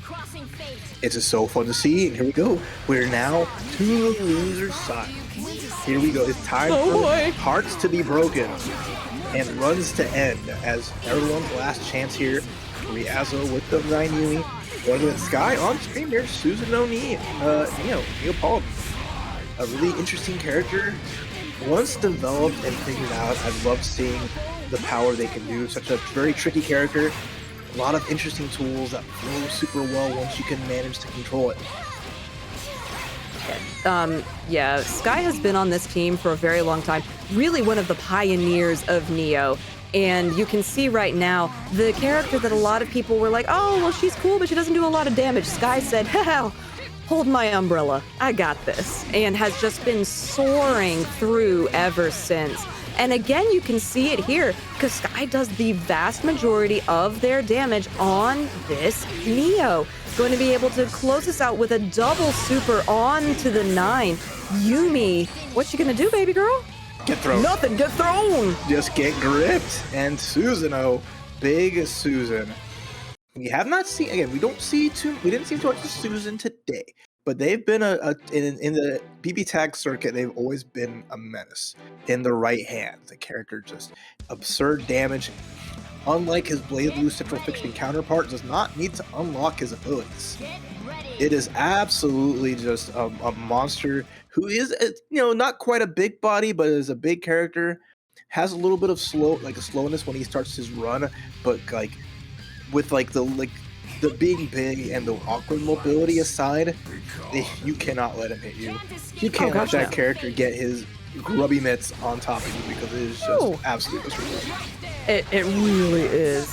Oh, what a big hit coming out from Sky, just countering everything that Ryazo was putting onto the table there.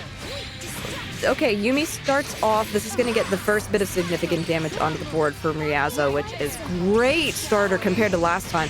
Yeah, you really want to get that Neo out as fast as possible. If you're Ryazo, you know the damage it can do. You just witnessed that. But speaking of damage, Susanoo is coming in right now. The high-low on Susanoo is very scary, so you need to watch what direction things are coming from. And Susanoo does have tools to close gaps extremely quickly. Yeah, he's right. We're gonna be the super, the big sword just makes it happen, and Neo gets a punish. I like the attempt from Ryazo to hit Susanoo, but it just got met with a big old umbrella. Is now the jumping from 9. It's gonna connect, gonna throw out the Morganite. Still gonna get a hit. It's gonna be a full combo here.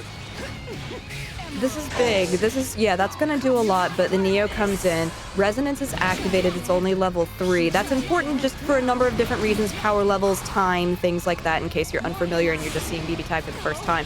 Tried to drop the Morganite there, but Neo was already in the air. Parasol swanging and is going to waste the rest of that resonance. This puts Ryazo in a pretty detrimental position, to be honest.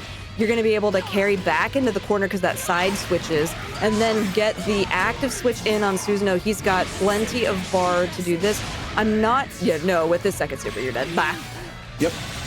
Call in the Neo, put the hat on it, and wrap that up, as Sky is now up 2-0 against Ryazo. And now Ryazo's just going to have to tighten up some.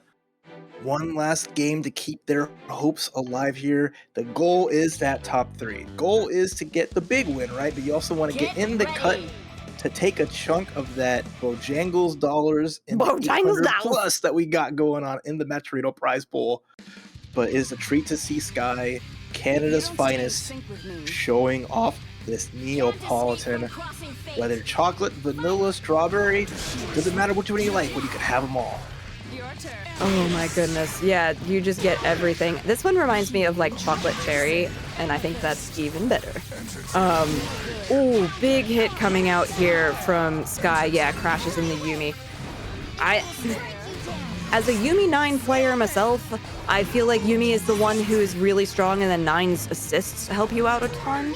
I mean, if you can get those unblockable set up, great. That's gonna hurt real bad onto Yumi. It wasn't gonna hit 9. Her assist timer had already run out, but it would have been cool for Sky if it had, although I'm not sure the Sky particularly cares at this moment. They're doing fantastically. Yeah. Again, I mean, you look at Neo, you're not really looking at a character with like super long right buttons. She's only got projectile. She has a lot of tricky little clones. But she's quick and spry in a very small little hitbox. So just avoiding everything, finding these hits, and showing off these really cool combos. You thought it was a mix-up, overhead low. It was the throw into the super. It's gonna get a little bop, and gonna bring out Susan to try to finish this off and eliminate Ryazo. Okay, yeah, had the Citrine out, didn't work out great, and then that wheel from Susanoo. Susanoo looks like he'd be more a ground-oriented character. He's got so many tools in the air. Look at that air dash, too, and the cross combo coming out. I expect, yep, the active switch into Neo, exactly. The reject does come out, though. The thing with Neo is that she can teleport different places, and sometimes the moves are real, sometimes they're fake. The unblockable does hit Neo. It's all up to Susanoo, which is definitely not the strong character on Sky. It's definitely their Neo, always has been. But if they can make this work, it would be a heck of a comeback. Orbital strike detected. It's going to drop that down. Doesn't want to go for Morganite mix. There's the Clock of Doom, and there's the Block of Doom. As Sky is going to have to wait. Gets hit, though. The chunk of damage is going to extend it here. I want to see some Morganites.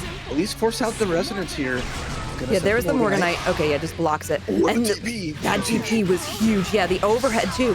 Is this going to do it for Sky? This is a comeback that they have made 3-0, knocking the very strong Ryazo out of this tournament, other fighting games, and puts them in together.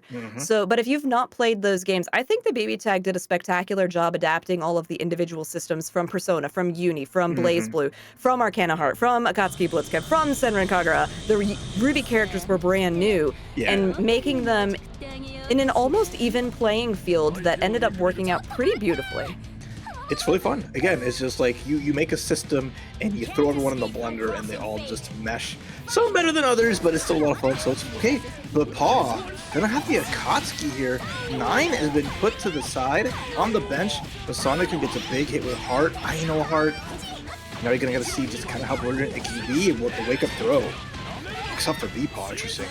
And we're gonna test Sonicum's defense here.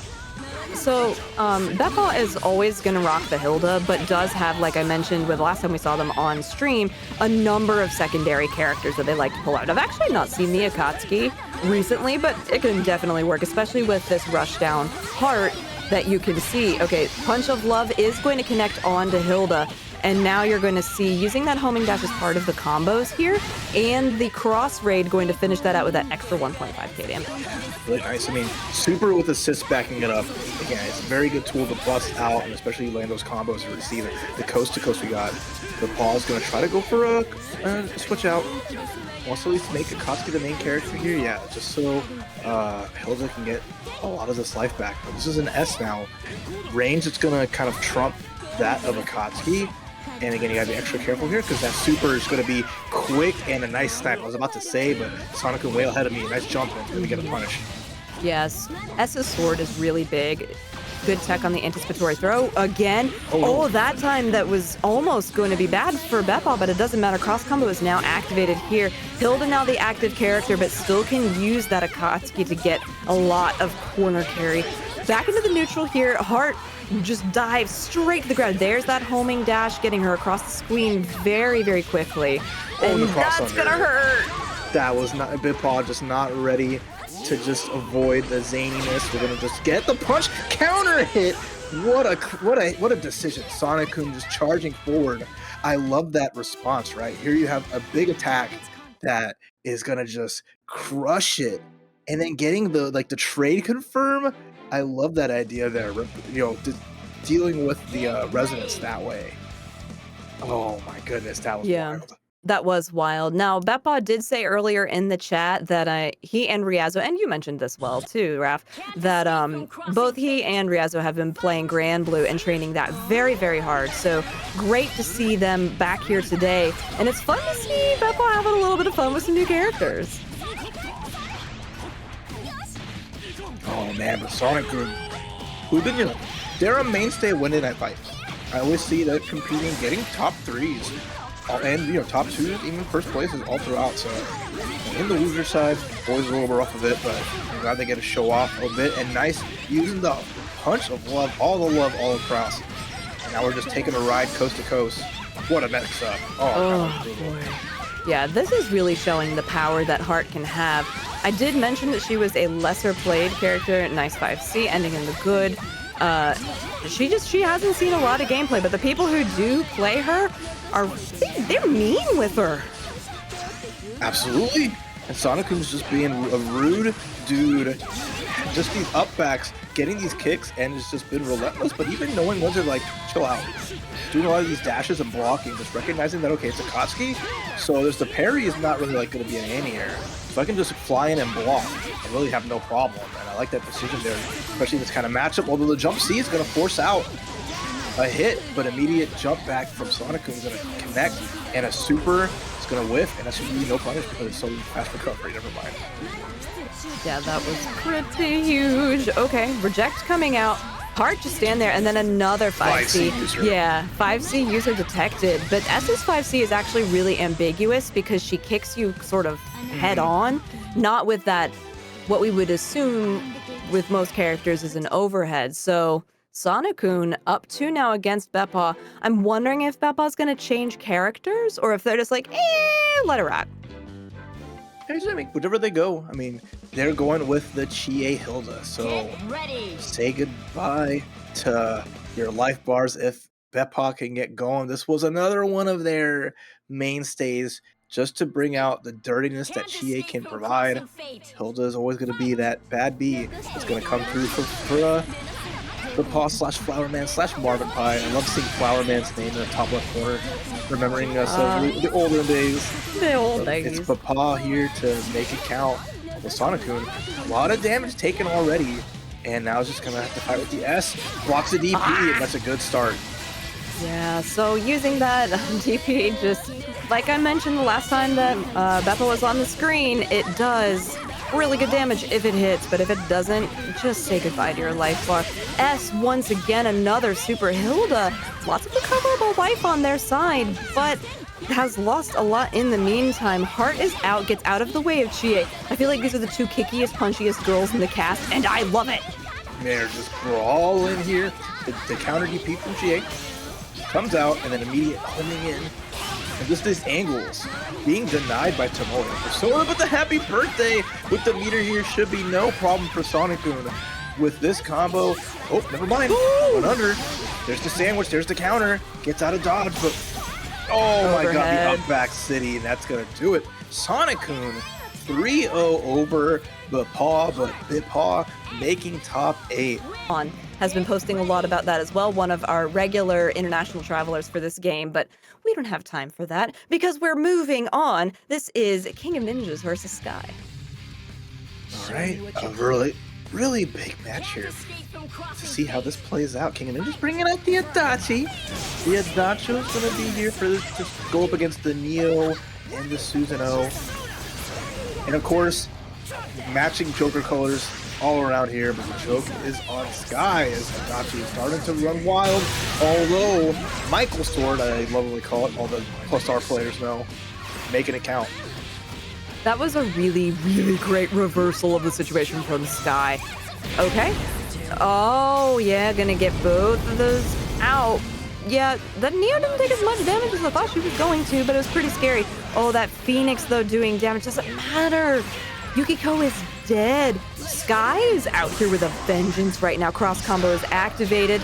And then going to get this Adachi right out of here. Hello? This is the speed run any percent BBTAG? Trying to get new records in 2024. And again, it's like Neo is not the one that's the known for the big damage, but the Susan behind her, hoisting her up high and making that count as King of Ninjas sticking to their guns here with the Adachi Yukiko. Yukiko is their girl. Just like we saw with Amethyst earlier, Yukiko players are all in on their girl to make this count, but this is going to be a tough road to Sky looking really ready for it. They definitely are. Sky has been practicing a lot, and you can see that SCE in the corner. They are sponsored by Sprite Corner Esports and have been doing spectacularly as part of that team. So shout out to Church once again for putting that together. Big crash coming in. Again, lots of small packet damage. Sometimes that's how the BB tag is. But the AZO doesn't connect. And another one of these full screen supers, but another super back in Adachi's. Yeah, this is a tough road. Not Yukiko, just... Wait, no, Yukiko actually started something. That's nice and important. Has to find a way to get some momentum here, get rid of Susanoo, can find a way to bring in Adachi, let Adachi, like, let her recover some life with the cross combo. Yeah, it's nice decision making here. As Resonance comes out for Neapolitan, have the resource but gets tagged, and that's gonna be an extension for the finish. What a way to do the job there. Noticing that, you know, you have kind of like an all-day confirm if BZO hits, right? No matter where you are on the screen, it just pretty much gives you a wall stick, and the way that the Agis work for Yukiko, being able to like chase after them, or even the EX one, being as powerful as it is, was a really good way to just add the damage to that. That was fun. All right, 1-1. As fast as Sky took the first, King of Ninjas took the second. I know King of Ninjas really wants to go fight Sonic-kun, so they want to end this as quickly as possible, but the first real damage is going to go out in this third game to Sky here. You just have to know which side Neo is going to be on, and that's really difficult to figure out. The Phoenix does connect, though, on the side of King of Ninjas, but the crash coming in from Susanoo, what is next? I don't know. The blocks is what's coming out. There's the Zio into the big Phoenix. Every time that comes out, that is a little bit of Yukiko's life. For as strong as it is, 5C incoming. We're going to add that extra bit of credit to it. Guaranteed damage, guaranteed finish. It's now just down to Yukiko on her own. The big jump C, but no confirm. Weird. It looked like she was too short. And the 5A just whipped over her crumpled body. But Michael's sword for the win. Talk to him. What a big blast and what a big lead here for Sky. This is a big lead, but Yukiko can definitely come back from this, especially because she does have healing properties as part of her toolkit. And you're seeing it now. Neo took a chunk of damage due to the fact that she was called in when it was not a very good time for it to happen. It was extremely risky, and we're seeing now the power of solo Yukiko, but it might not matter for very much longer because Sky is picking it up really quickly. Does have double super if this doesn't finish it, but Susanoo damage is pretty scary. Yeah, unfortunate that whiffing. Not supposed to be the Fang confirmed to keep that going, but it really just finishes the job there, and Sky really ready for it. Really, you know, it's important little things, right? How you tech, when you tech. So you saw like the neutral tech there, the forward tech, just to keep close to Yukiko, being able to punish that whiff. Because if there was a back tech, maybe in too far to find something there. So it's just little small decisions working out for Sky as opportunities arise. King of Ninjas now their last chance to stay in this bracket here. Again, fully committed to Adachi, and the Yukiko gets the DP, but a DP right back at you. Yeah, and Neo's DP, again, doesn't have that sort of pushback property. It knocks you down instead. And then we see a tech, a very, very delayed tech. The tech window on throws and BBTAG is pretty generous, so was able to get that out. And now Yukiko slides her way in, but loses the damage. Neo getting a little poke in, returning us to neutral. As close as neutral will ever have in BBTAG. Oh, there is a special kind of neutral here at play. And it is only a few of the strongest warriors can control it, as right now, King of Ninja showing that they're able to. There's the assist call, there's the sandwich, but there's the tag on the active switch. Yukiko getting hit by Susanoo, but gets a grab on Wake Up. Yeah, this is very, very big if you take out this Neo. Again, usually you're in the more advantageous position, not just because you're down to that one character, but also because Neo is Sky's power character. But we saw him win earlier with it, and look at the damage. Is going to be able to win right there with another counter super. Sky out here for all different kinds of blood, proving to me in just the couple of months since Frosty Faustings how much growth they've had on the Susanoo character, but into that consistent, ever-present Adachi Yumi from YOGAMEWIZARD. I mean, I say ever-present. It really has been like 5 years they've been playing this character, if not more, this team. It's been a hot minute, right? Yeah, for sure. Both these characters coming together. But again, this is Sonic-kun. This is a team playing two of the characters they love, right? It is, you know, YOGAMEWIZARD's playing the characters he likes, but he knows are strong and he likes to win. Sonic-kun playing characters that he knows he can win with, but characters that he just adores, you know? So it's both strong players, both going at it their own way. Adachi DP, and there's the Snowbird, there's the Zio, but Heart just hovering, just staying, you know, the floor is lava, and no one's better at dealing with that, man. I know Heart gets a big hit, and yeah, have to Zio just to save Yumi. Definitely do. Ooh, Okay, there was a DP in there. Goes in for the low after the BZO. So Adachi can move after a certain period of time when the BZO comes out like that. We're saying B just because it's different from the A version, just so you know, in case you're, again, new to this. I do see people who are unfamiliar with the game in the chat, and we appreciate you enjoying some BBTAG on this fine day. The crash coming in from Yumi there, putting, and just the raw tag into the S. With a super immediately, Adachi is bleeding. Everything you really can do against that super is just to DP it or super it back if you haven't committed to something. But it's just such a fast super and recovers so quickly. Although YOGAMEWIZARD, I mean, hanging on by threads right now. Tries to go for a throw, but Sonic's defense ready for it. And Heart's just getting all that help back and no better to sit behind it than S. He just has this big range, gets the big jump, gets the sandwich hit. One more hit away to take game one. Sonic looking good. Yeah, but Adachi and Resonance is actually a force to be reckoned with. Backdash and then the AZ, so that one is a bit shorter and faster once again, but it does put Adachi in a very scary position where he can't move. Blocked the super, and that means you're vulnerable there. Oh, but the DP, that time it did work out for him. S is in deep trouble if she's not careful, so let's see what happens. Resonance is now over, though. Approaching Rampage time, but Heart with Resonance? Ooh, baby. Tough spot here. Nice blocks from YOGAMEWIZARD, but the homing tried to salvage it to not get punished, but YOGAMEWIZARD advanced far enough. Anything you throw out with Heart, you can spend a bar to kind of homing cancel it, kind of just like you do on Arcano Heart, but it just didn't give her the room she needed to escape that situation. Tried to fly away, but Adachi pierced the high. This is Adachi. He's just, well, quote unquote, just a normal, he's just some detective with like persona powers, but still. Going up against the girl with beams, bubbles, and the ability to fly. He's just he's got a gun, he doesn't really use it, he's doing his best. Is it his best, really? They got him a game. You know what? Oh, I thought you just meant Adachi in general, like as a character. No, YOGAMEWIZARD's doing great. No, yeah, for sure. No, I was complimenting the character of the character, which is, he has no character. Anyway, play Persona series.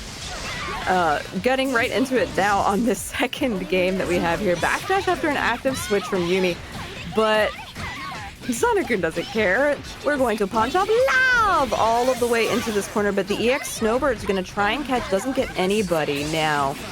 Cross combo activated. I was going to say, they can switch Adachi in pretty quickly. They might choose to switch back to Yumi, though. Nope. I like that. Try to salvage it by putting the assist call, but actually getting behind the S. Manages to get the punish, and that was really nice from YOGAMEWIZARD. Yeah, it's not often you see assist super being punished in that way, especially with the S behind it. Full confirm. Oh, we have the bar. Is this the end of Aino Heart?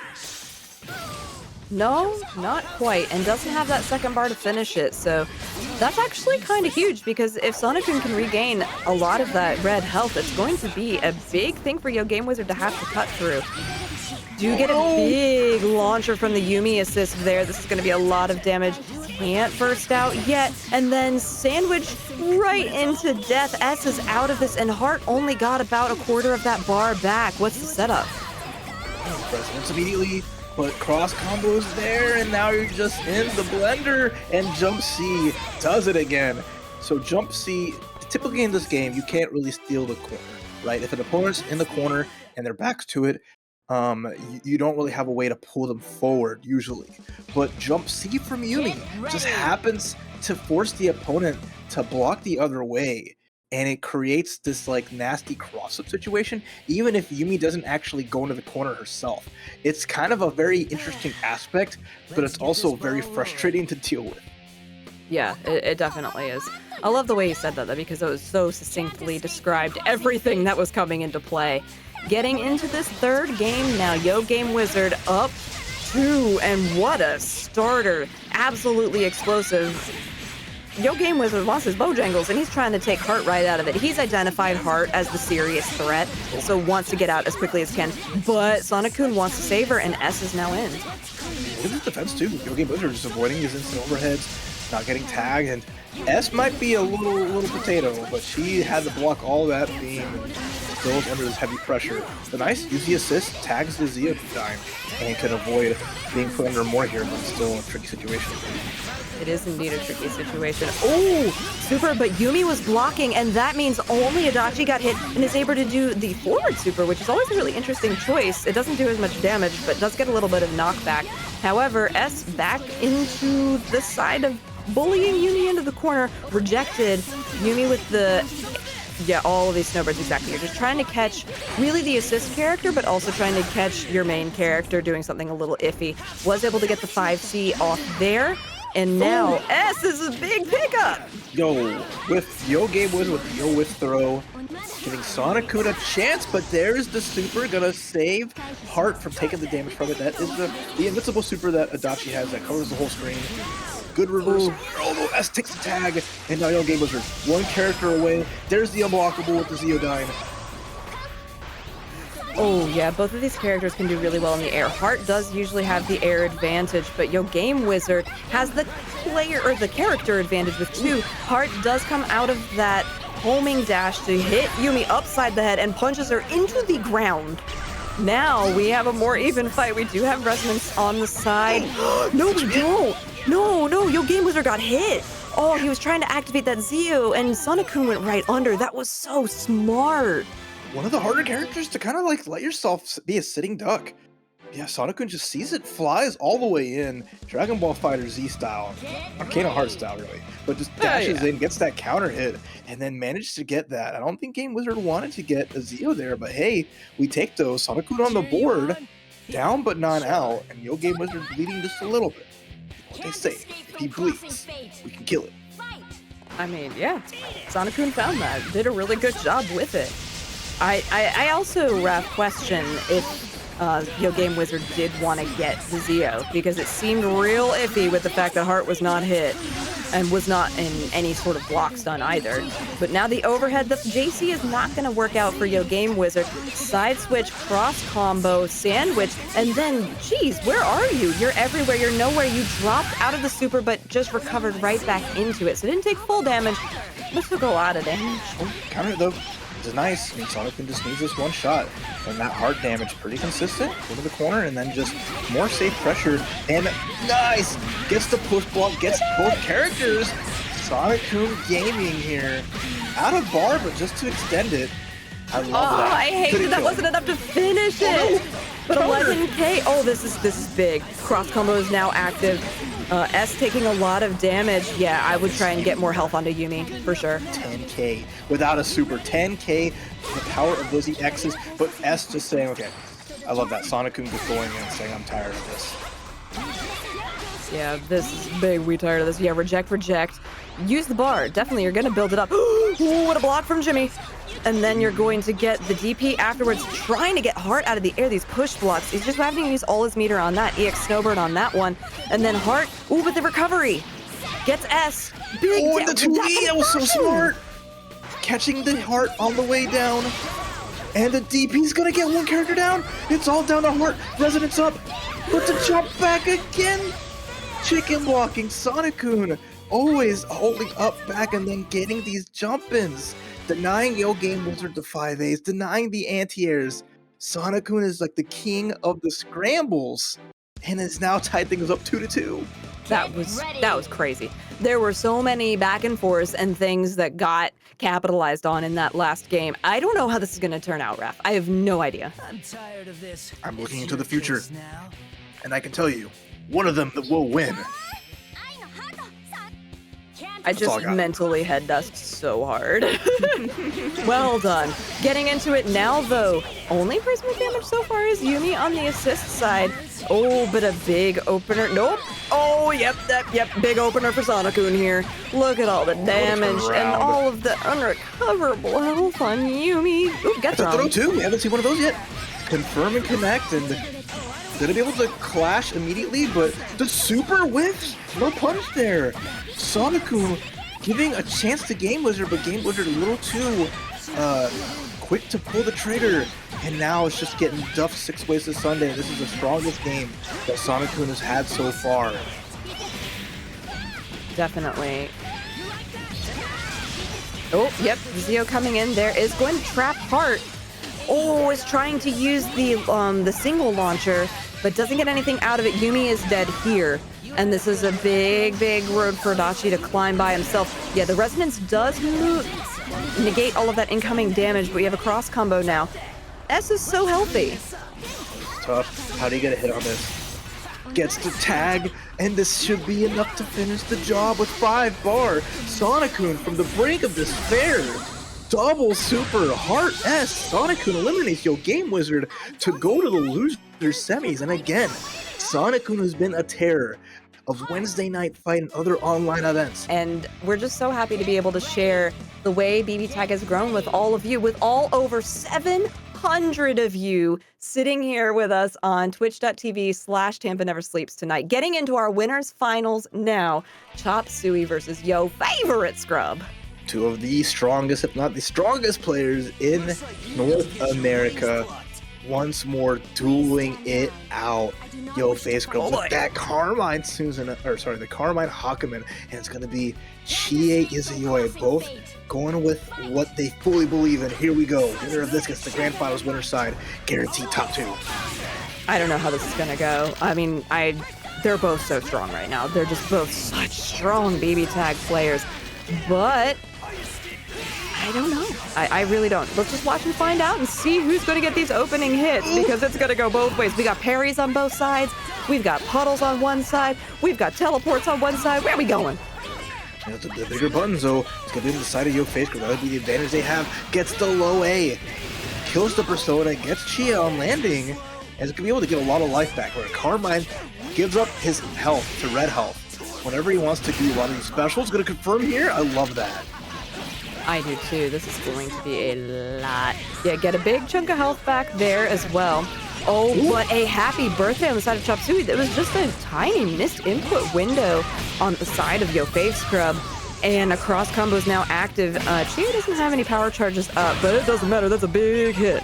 Actually, life is pretty much even on both sides, with an advantage in Hakumen's favor, and that's about it.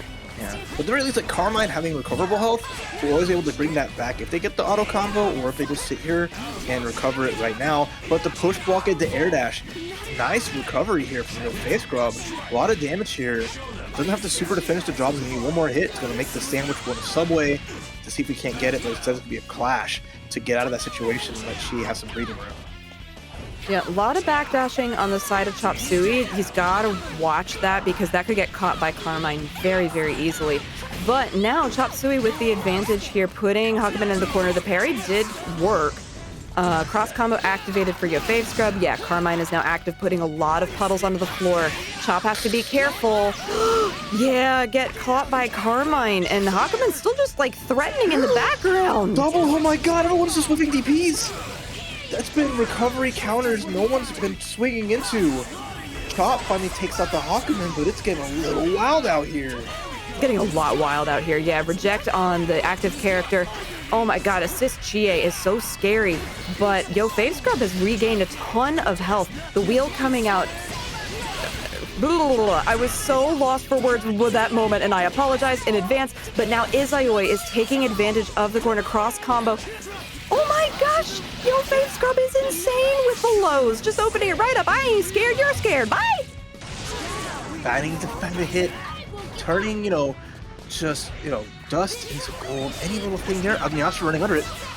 But is in the corner now. That's going to be Chopsuey, level 4 resonance. It's going to have meteors for days. That's going to be so much chip. Instead, calls the Persona out, following A to duff Carmine in the head. First game going to Chopsuey as we were in rampage time. Down to the wire. Absolutely stellar between both, but that's the scary part, trying to anti-air characters like Chie, who can hover so long in the sky there and just kind of force you to flail. Well done there from Chop, but it's still a scary match. That was really scary. Now, what I anticipate is that if this goes 2-0 in Chop's favor, YoFavScrub switches to Ragna Ruby, because that's like the real comfy, homey little team. And YoFavScrub has been playing this team for a while too, but Ragna Ruby is the team. I like that decision there. I mean, I can see that happening if that does go down the wire here, but YoFavScrub with full confidence. This is the team that won them this week's Monday Night Fight. And Definitely feeling comfortable as they're just getting this damage up, getting the juice, and the power of this setting up the situation. Even though they got the hit, wanted to try to enforce the mix-up. Here's the cross combo. They're just going to switch out and let Carmine recover. Yep. All right. Izayoi. No, I like the using that tool from Hakumen to stop the projectile from coming in. Chopsuey's backdashing, I feel like at some point is going to get him in trouble because it's just rampant. Oh, but that punch is going to do a ton on the Hakumen. So, you know, excuse me, go for it. Go for your backdashes. Got meter here. This is good for Chopsuey. They can find a hit. I mean, all the life involved doesn't mean much when there's power charge. Instead, it's meatballs. Missing the spaghetti, but it's fine. It's going to force out the punish. Wow, used the assist and avoided it with Chie as well. That was classic. And a big punish here is not looking good for YoFavScrub. No, YoFavScrub is struggling just a little bit. Gets the reject, trying to lay down the puddles as well. Another reject. Does manage to hit Chie. Cross combo activated into the active switch from Hakumen and immediately back into Carmine. That's a chunk of health back. Carmine looking to be in a much better position, but like you mentioned, does need to spend health to do damage. This is big. Yeah, you're done. Done running and cheese. Yeah, all that there, working out the counter, getting blown up, and now we're tied around. Resonance Hakumen gonna pop it. I see the space here for Chopsuey. He's waiting to make a resonance of their own, and there we go. Saw the hit. Yeah, but only a level 2 resonance with a level 4 resonance. So now Scrub has the advantage. Oh, do it. Please do it. Yeah, we got it. Oh, let's go for the Astral. YoFavScrub with the first Astral of tonight's TNS. If you love it, I want to see it in the chat because I know I do. And that's not even the final game. That's just to get YoFavScrub on the board, but sometimes that's what you gotta do. Break the ankles, the Black Void approaches. And with that, YoFavScrub's found a little something here. I think it's switching to 1-1, right? It is 1-1, yes. Yeah, 1-1, okay. Yeah, I kind of was questioning that too, but it is 1-1. Thank you so much to production for immediately fixing that. You're the best! Absolutely, Minty on the 1s and 2s, thank you. But man, YoFavScrub making a statement. That's a one way to bounce back in there. That DP sent Izayoi to Tartarus. But now, we'll see how game number 3 goes as we're just jockeying for position here. Oh, you weren't ready for her to appear right in front of you, were you? But nope, surely not. Hakumen comes out. Whew, man. That was a heck of a round from YoFavScrub. I love that. Ooh, it's a nice chunk onto Chie there. Getting rid of the projectiles, too. I like that. That's been doing a lot, trying to get the Izayoi neutralized out of here, because as we mentioned before, Chie is the powerhouse, but Izayoi is incredibly tricky. If you can get rid of her from Chop's team, you're doing a great job. Yeah, I mean, Chie really works so well, having a second character to help her set up power charges, or be able to just make up for her deficits where neutral might not be her strongest suit. So you're seeing Chie now kind of being the point character here, but be careful. Chops is always taking a lot of little hits on being called out. There goes Tomoe getting knocked out immediately, but Chop using up all their meter for a push block, and now they're in a really hard position, honestly. Still, nice hit. Yes, nice hit indeed. Carmine looks like he's in a worse position health-wise than he is, but has been spending a lot of that health to create incredible combos on the side of YoFavScrub, like this. Change to go ahead, get that extra little bit of damage in with the cross raid. Oh, parry, and then, oh, golly day, you're dead. Goodbye, Chie. Have a nice afterlife. I love that punish on Chie. I love that punish on Chop, though, right? Bringing it right back. But this is tough. YoFavScrub.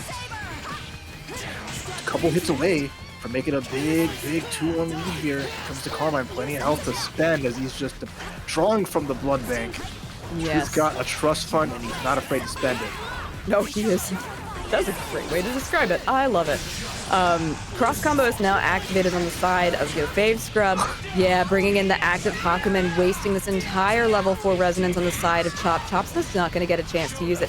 Has 9 bars, and you're just hit with the overhead low mix. YoFavScrub feeling themselves now with a 2-1 lead over Chopsuey in this winner's finals. Yeah, absolutely. Great stuff there. I mean, it's tough for Chop, right? Pulling at your resonance and then being on lockdown from being under pressure doesn't make things any easier.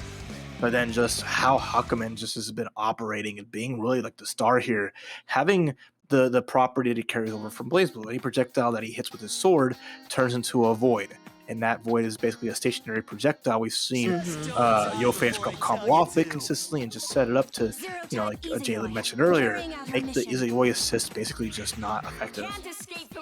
Right. Right, game number 4. Chopsuey just trying to jockey for position. He needs to find some hits. We have not seen, despite the amount of Chie we've seen, we've not seen her pop off as one would hope if you're a Chie player.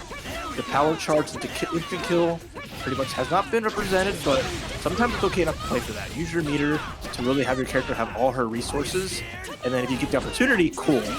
But don't make that like your driving gameplay. Right. Agreed. That was a really great way to sum that up. Ooh. Not really sure if YoFavScrub wanted that. I think they were trying to catch a fall, but Chie changed their jump trajectory and didn't end up getting to catch that. So now Chie is doing Chie things and is going to get a big punish onto Carmine here. Carmine might die from this depending... Yeah, you've got 2 bars. You could absolutely close it out with a super. Yep, done. So this is solo Hakumen in a very quick fashion.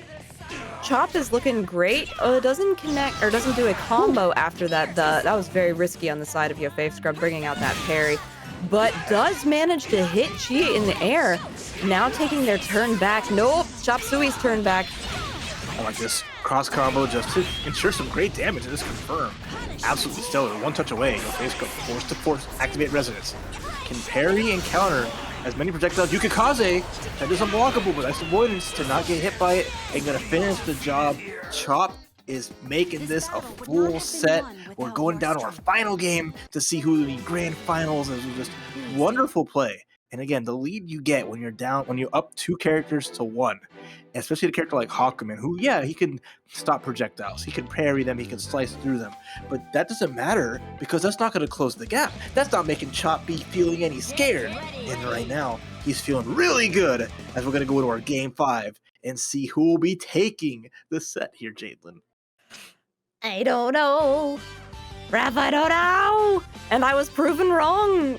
There wasn't a character switch. We're sticking to it.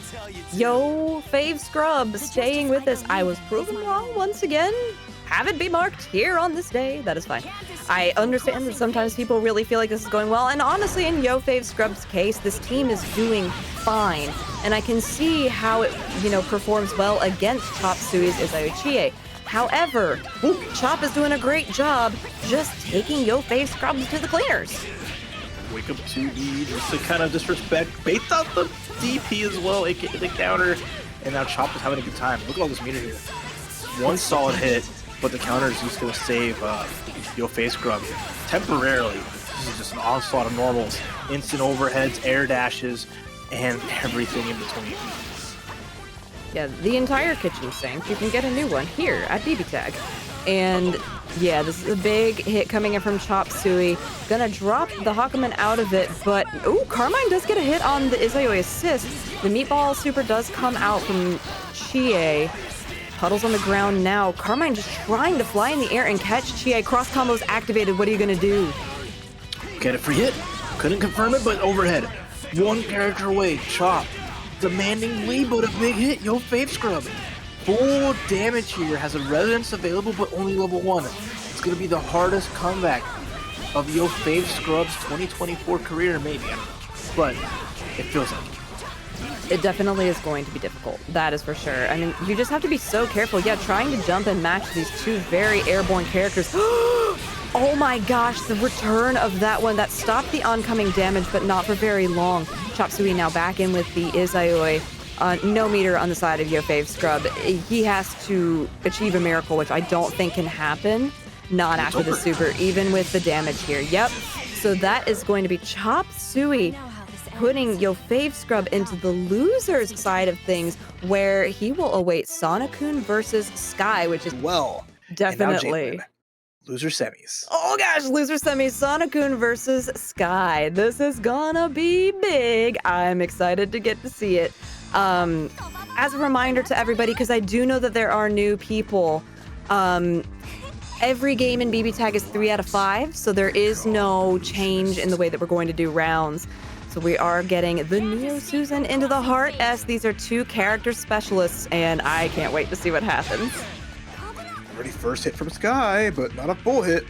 Again, I know these players have played each other constantly. Look at all the tournament results.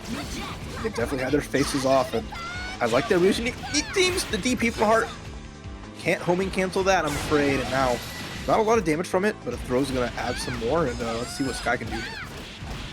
Yeah, Sky's already done a lot. Definitely has watched and noticed that Heart is a problem on Sonic-kun's team, but S is nothing to be fooled with either. But oh my goodness, is going to just jump straight over that S super that came out, and now the cross combo back into Neo. Neo combos are so long, they're not going to do a lot of damage, and you'll notice that, but they are very difficult to escape from. I think Neo is the crossing fate that we can't escape from.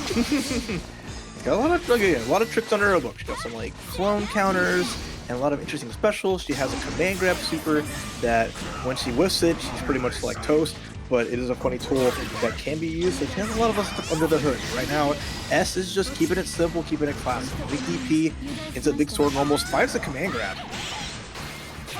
Ooh, yeah, that's big. Neo taking a lot of damage here. Neo is a very fragile character. So it's difficult for her to take a hit. That's why her toolkit is, very diverse. It gives her a lot of things, both offensively and defensively. This healthy S is real scary, though. Okay. Ooh, punish on the S because of the switch. Yeah, I mean, would have lost Heart for sure. All right, Susanoo's out. I mean, both players on the side of Sky are really hurting here. They're both like super low. One big hit can spell doom. There's the super. Try to bait out. Nice throw punish. What a good answer. Sonic-kun went all in expecting, well, I'm not sure. Maybe Sky was going to press the button. Maybe it was just going to be an assist call. Whatever the case, Sky's going to take that to the bank and dunk S. Yeah, that's actually huge because they were able to save 2 bars there. Resonance now active. Oh no, cross combo is activated, and because of the activation, it froze the screen, and when Sky was able to see exactly the DP that Sonic-kun was doing and put 1 on the board in their favor. Yeah, 1 big DP, and then 1 big super. Sonic-kun just kind of donating the free damage, not free damage, just donating to Sky. Saying, hey, get a grab, get a punish. It is what it is. But Sky up 1 here in this first to 3 set to get into this top 3. Get ready. Yeah, I love these amount of wins. Look at how much these people have played. I know it shows wins in I games, know. but they're both like well over 5,000. And that's just in any video game, that's impressive. Yeah, it definitely is. Oh my gosh. The way that Sky can play is just crazy to me sometimes.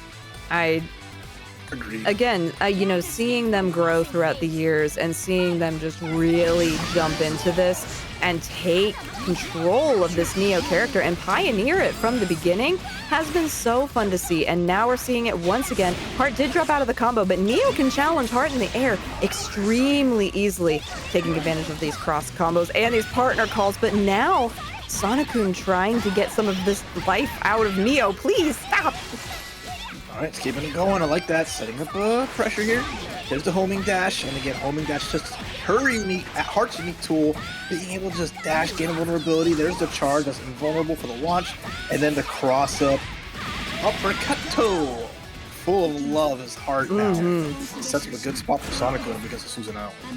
Yes, but we have seen such huge comebacks coming out from Sky here. The 5C, excellent, does a little bit more damage, not as much as you would if you had like cross combo and all of that available.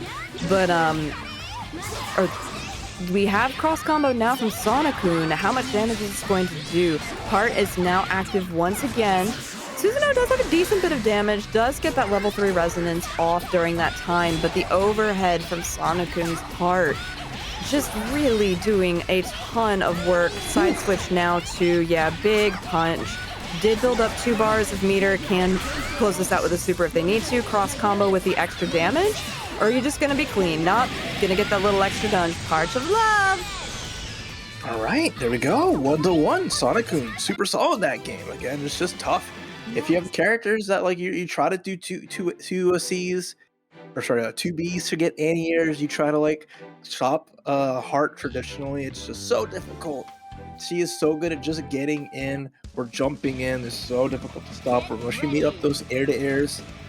So you kind of saw like the struggle that Sky had, especially losing Neo a little early, just to kind of deny Heart from just. Well, it's hard to Heart. I think it's really hard. I can't say deny. Cause like Sonoku's gonna like bully their way in like no matter what. That's why they play Heart. They're not playing Heart to zone, to run away, to space. No, they just want to go in and start swinging.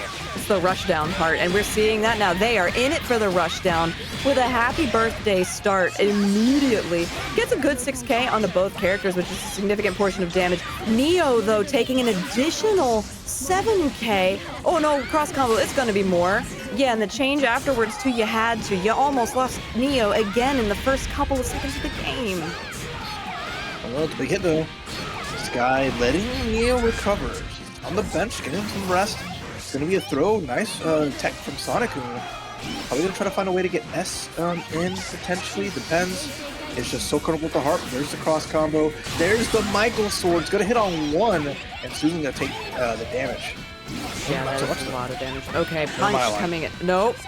Oh boy. Oh, that was an interesting exchange. Oh, caught the assist, the Susanoo assist, and now Neo is going to be able to take out Heart, which is huge, actually. Yep, does manage to get it. So with a solo S, can still definitely do this, but Sky has to be very, very careful not to get hit. Because if it does, you're probably losing an assist character at least, and this is very scary. Yeah, Resonance activated. That was a counter too, a little bit brave. Honestly, I say brave. Sky just waiting for it. Super out. Immediate. Nice. Now it's Sky on the back foot. Has Resonance available. He's going to pop it here. Sonic-kun's going to run forward. Challenging with those just big normals against Neo's little umbrella. It's a big range deficit here that Neo's going to have to deal with. As Sonic-kun is just putting out the wheel. And now in this corner here, DP, what a risk, but it works out. Yeah, was trying to not really bait an Astral per se, but see if Sky would put the Astral out there since it would have pretty much killed immediately. However, Sonic-kun now put into the corner here, and that dive in from Sky, so smart, was able to just weave their way in and put another game onto the board where it looked pretty desperate from them just a few seconds ago. Yeah, for sure. I mean, it's tough out there again, just dealing on being on defensive, having an opponent who's in Resonance and has access to all of the meter and an Astral there. But the DP saved Sonic-kun from being Astral, but didn't save them from being down 2-1, as now Sky, one game away from meeting YoFavScrub in the losers finals. One game away from this big top three, but Sonic-kun not down and out, never say die. And here we go. Game number 4 already. Both players just trading hits on the assists. But the first clean hit comes from Sonic-kun on the Neo. Yeah, reject though pretty immediately. I agree with it. You definitely don't want that smoke from Heart. You want to stay far away from that as possible, but the low coming out, it's so difficult to predict where Heart is going to hit you. And once again, you're seeing how quickly Neo falls apart. But the throw afterwards is going to give Sky this corner position, which is going to do a lot for them. Could probably call an assist relatively soon. Yep, there it is. And it doesn't matter because counter, and then Susanoo is going to eat a lot of this damage now too. Yeah, I mean, it was a crash that was worth it, right? Susan got a lot of health. You want Neo to avoid taking more than she needs to, but now just the backwards homing, gonna just let Sonic-kun zoom in, finds the clean hit here, gonna get rid of Susanoo, and now it's all down to Neo. Level 3 Resonance, has some resources, but get tagged immediately on the mix-up. And that's going to be 2-2. We're going down to our final game again, Jalen, in these top 4 sets. Oh boy. I'm not prepared. Yeah, I don't expect any changes or anything like that. Yep, there we go. Ready for one, ready for the other. There we are. And getting into it now. Get ready. I can't escape from crossing fate. Cannot. Never, ever. All right. Game 5, Jalen. Heart, Neo.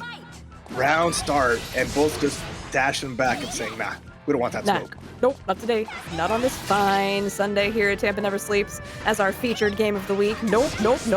Oh, yeah, I like the idea of the assist call to try and knock Heart out of the air, but she was homing dashing. But now, like you said in the previous round, Sky has the first significant advantage. This is a big chunk of damage, which is going to help a lot. You really want Heart out of there. Heart Commander is Super. the problem. We saw it come out for once, and that was what a call out from Sky. But that's immediate with the clash from Sonic-kun, and then double crash right back at you. And here comes Sky with a commanding lead now as Heart took so much damage. Oh, Heart took so much damage. Yeah, Reject comes out. Neo, though, and I'm surprised there wasn't actually an active switch there. Neo's pretty healthy, but the overhead from Susanoo into the super. Bye-bye. No grabs allowed. Keep your hands to yourself. And now Neapolitan is looking to seal the deal here. Gets the anti-air against Heart, but a tech out into Resonance. Standard sign to Ruben. Cross combo, yeah. Ooh, a little scary. Then the assist once again does ring true this time. Catches Heart out of the air. Sky is going to move on to face YoFavScrub. But honestly, the most notable online tournament series in the US right now, Tampa Never Sleeps, North America, I would say, for sure. And we are getting into it now. Our losers finals between Sky and YoFavScrub. I'm not gonna lie to you, my dream bracket definitely had these two fighting. All right, this is gonna be good. This is gonna be great. Only one of these players gets a chance to take on Chopsuey in grand finals. Neo Susanoo versus the Hakumen Carmine. Only played the Ruby Ragna in one stream match. That's true. Yeah, somebody mentioned earlier too, they do have they have a Seth Yumi team, but don't use it as frequently. Okay, but a counter hit on that Neo dive and catches Susanoo as well. This is gonna be a lot of damage coming out. Look at this Carmine combo, such gorgeous combo. First squeeze Hakumen is gonna set up a nice cross up. Couldn't get the hit off that assist from Hakumen, but at least gonna get YoFavScrub. Is gonna keep this move and keep it moving. Yes, this is going to be very difficult to do for Sky, honestly. YoFavScrub has won tournament after tournament after tournament after tournament and is kind of viewed as one of the final bosses of BBTAG. So Sky has to be on their best game that they've ever had to have a hope of bringing Scrub down. Oh, it's a tall order here. Neo gonna get tagged. So many clashes kind of are bad. The fact that some of them just go like directly down. Oh, Michael's sword, but the counter between it. Put your sword away. Mine is just as big, and I can just dash right through. What an answer from YoFavScrub. Instead of just like blocking it, managed to just sneak their way in. That was such a good reaction to it. And oh boy, game one, YoFavScrub. Yeah, that was incredible. I love seeing in chat, big brain. Yeah, that was the biggest of brains. And I mean, it just sort of goes to show why YoFavScrub has been dominant at this game for so long. They can keep that going here. Sky getting that first hit. It's gonna go for these nice little ladder combos. Love these jump cancels into the reset with the throw. Get some more damage here. There's still assist available for Sky. That means you cannot really crash unless you want Hakumen to take damage, which may be necessary soon. Yeah, it may. Okay. Yeah, that was a big chunk onto Carmine. However, he can get a lot of that health back just by regenning it, but also he can just take it back from you. Oh, the rest of the Susanoo combo didn't connect, and that means that this is an opportunity for YoFavScrub. Cross combo is now activated. Hakumen is surprisingly mobile in the air and does a lot here. The crash coming in from Neo, but I don't think Hakumen cares. He said, get back to your franchise, girl. See ya. Oh my god, that sweep into the confirm afterwards. And then just the air dash into the low. YoFavScrub is just rotating these options so consistently. Gonna get the super here just to maximize the damage. Carmine's now here available to fade away to throw with, but I like that Sky isn't getting baited. Instead, baits a DP, and that should spell the end of Carmine. Yeah, most likely will. Yeah, because you can't burst through this. You're done. So that does leave Hakumen. Hakumen is extremely healthy, though. I like trying to go for the overhead onto Susanoo. We do get the resonance. Oh, that resonance was clutch because they could see the incoming grab from Susanoo and react appropriately. That was a huge way to use that screen freeze. Yukikaze gonna connect. That's going goodbye to Neo. The counter is unblockable if the super comes out. But nice DP here from Sky. staying in it. The counter's gonna get baited, and this is big damage. And an Astral, say goodbye. There is only one Hakumen here, and it is Susanoo. Oh my god, that's so cool. That's just like, that's straight up lore. I love it! Ridiculous. My sword is bigger, baby. And that's a 1-to-1 as Sky. Residence powered Susanoo. That Taken is straight over. up canon. I love that. It's great. Oh my god, you can't even write these stories better. Ugh. No, there is no way anyone will write a story more peak than Blazblue. Because people have tried and they've failed. This is true. All right. This is a set. This is what I want to see. I want to see close matches. I want to see crazy moments. I want to see at least one more aspect for the culture. It's me, I'm the culture. I want to see it!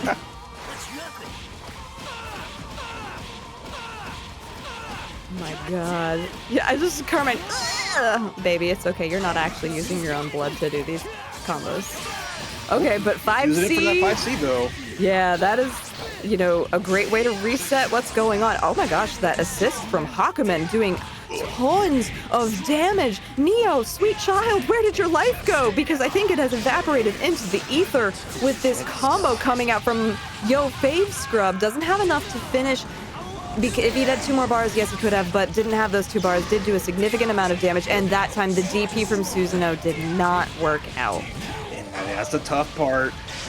DPs in this game are so violent because they make it so you cannot crash, you cannot call your assist to escape it. And then again, the punish on it. Your big sword being denied to be catching both. Boom with the super slicing right through the great divide. And now the great lead is YoFavScrub, 1 game away from grand finals, loser side over Sky, and facing off against Chopsuey. Yeah, I don't expect any changes from Sky. This is their team. So this is what we're getting. They're just breathing. They're taking a sec. Breathe! Breathe! Right, that was clean. Squeaky clean even. And absolutely well done there. But we've seen Sky bounce back constantly, and they're not down. They're not out. They want those bow. Even if YOGAMEWIZARD isn't here, they still want those Bojangles dollars here. Yeah, somebody said Scrub's so clean, and I was like, where's the copy pastas? And Ready30, one of our wonderful members of the BBTAG community who's been helping extend its life for so long, will be providing that shortly. There it is. Scrub kind of cute, Scrub kind of clean, Scrub kind of looking like the man of my dreams. That's the copy pasta I love to see. And Scrub with a strong start opening up this game 4. I love it. And thank you, Delonimus, for the sub here as well. Supporting the channel and making more great events like this happen as YoFavScrub is taking it to Susanoo. Gonna squeeze him, get that life back, and then put that pressure with the Hakumen assist.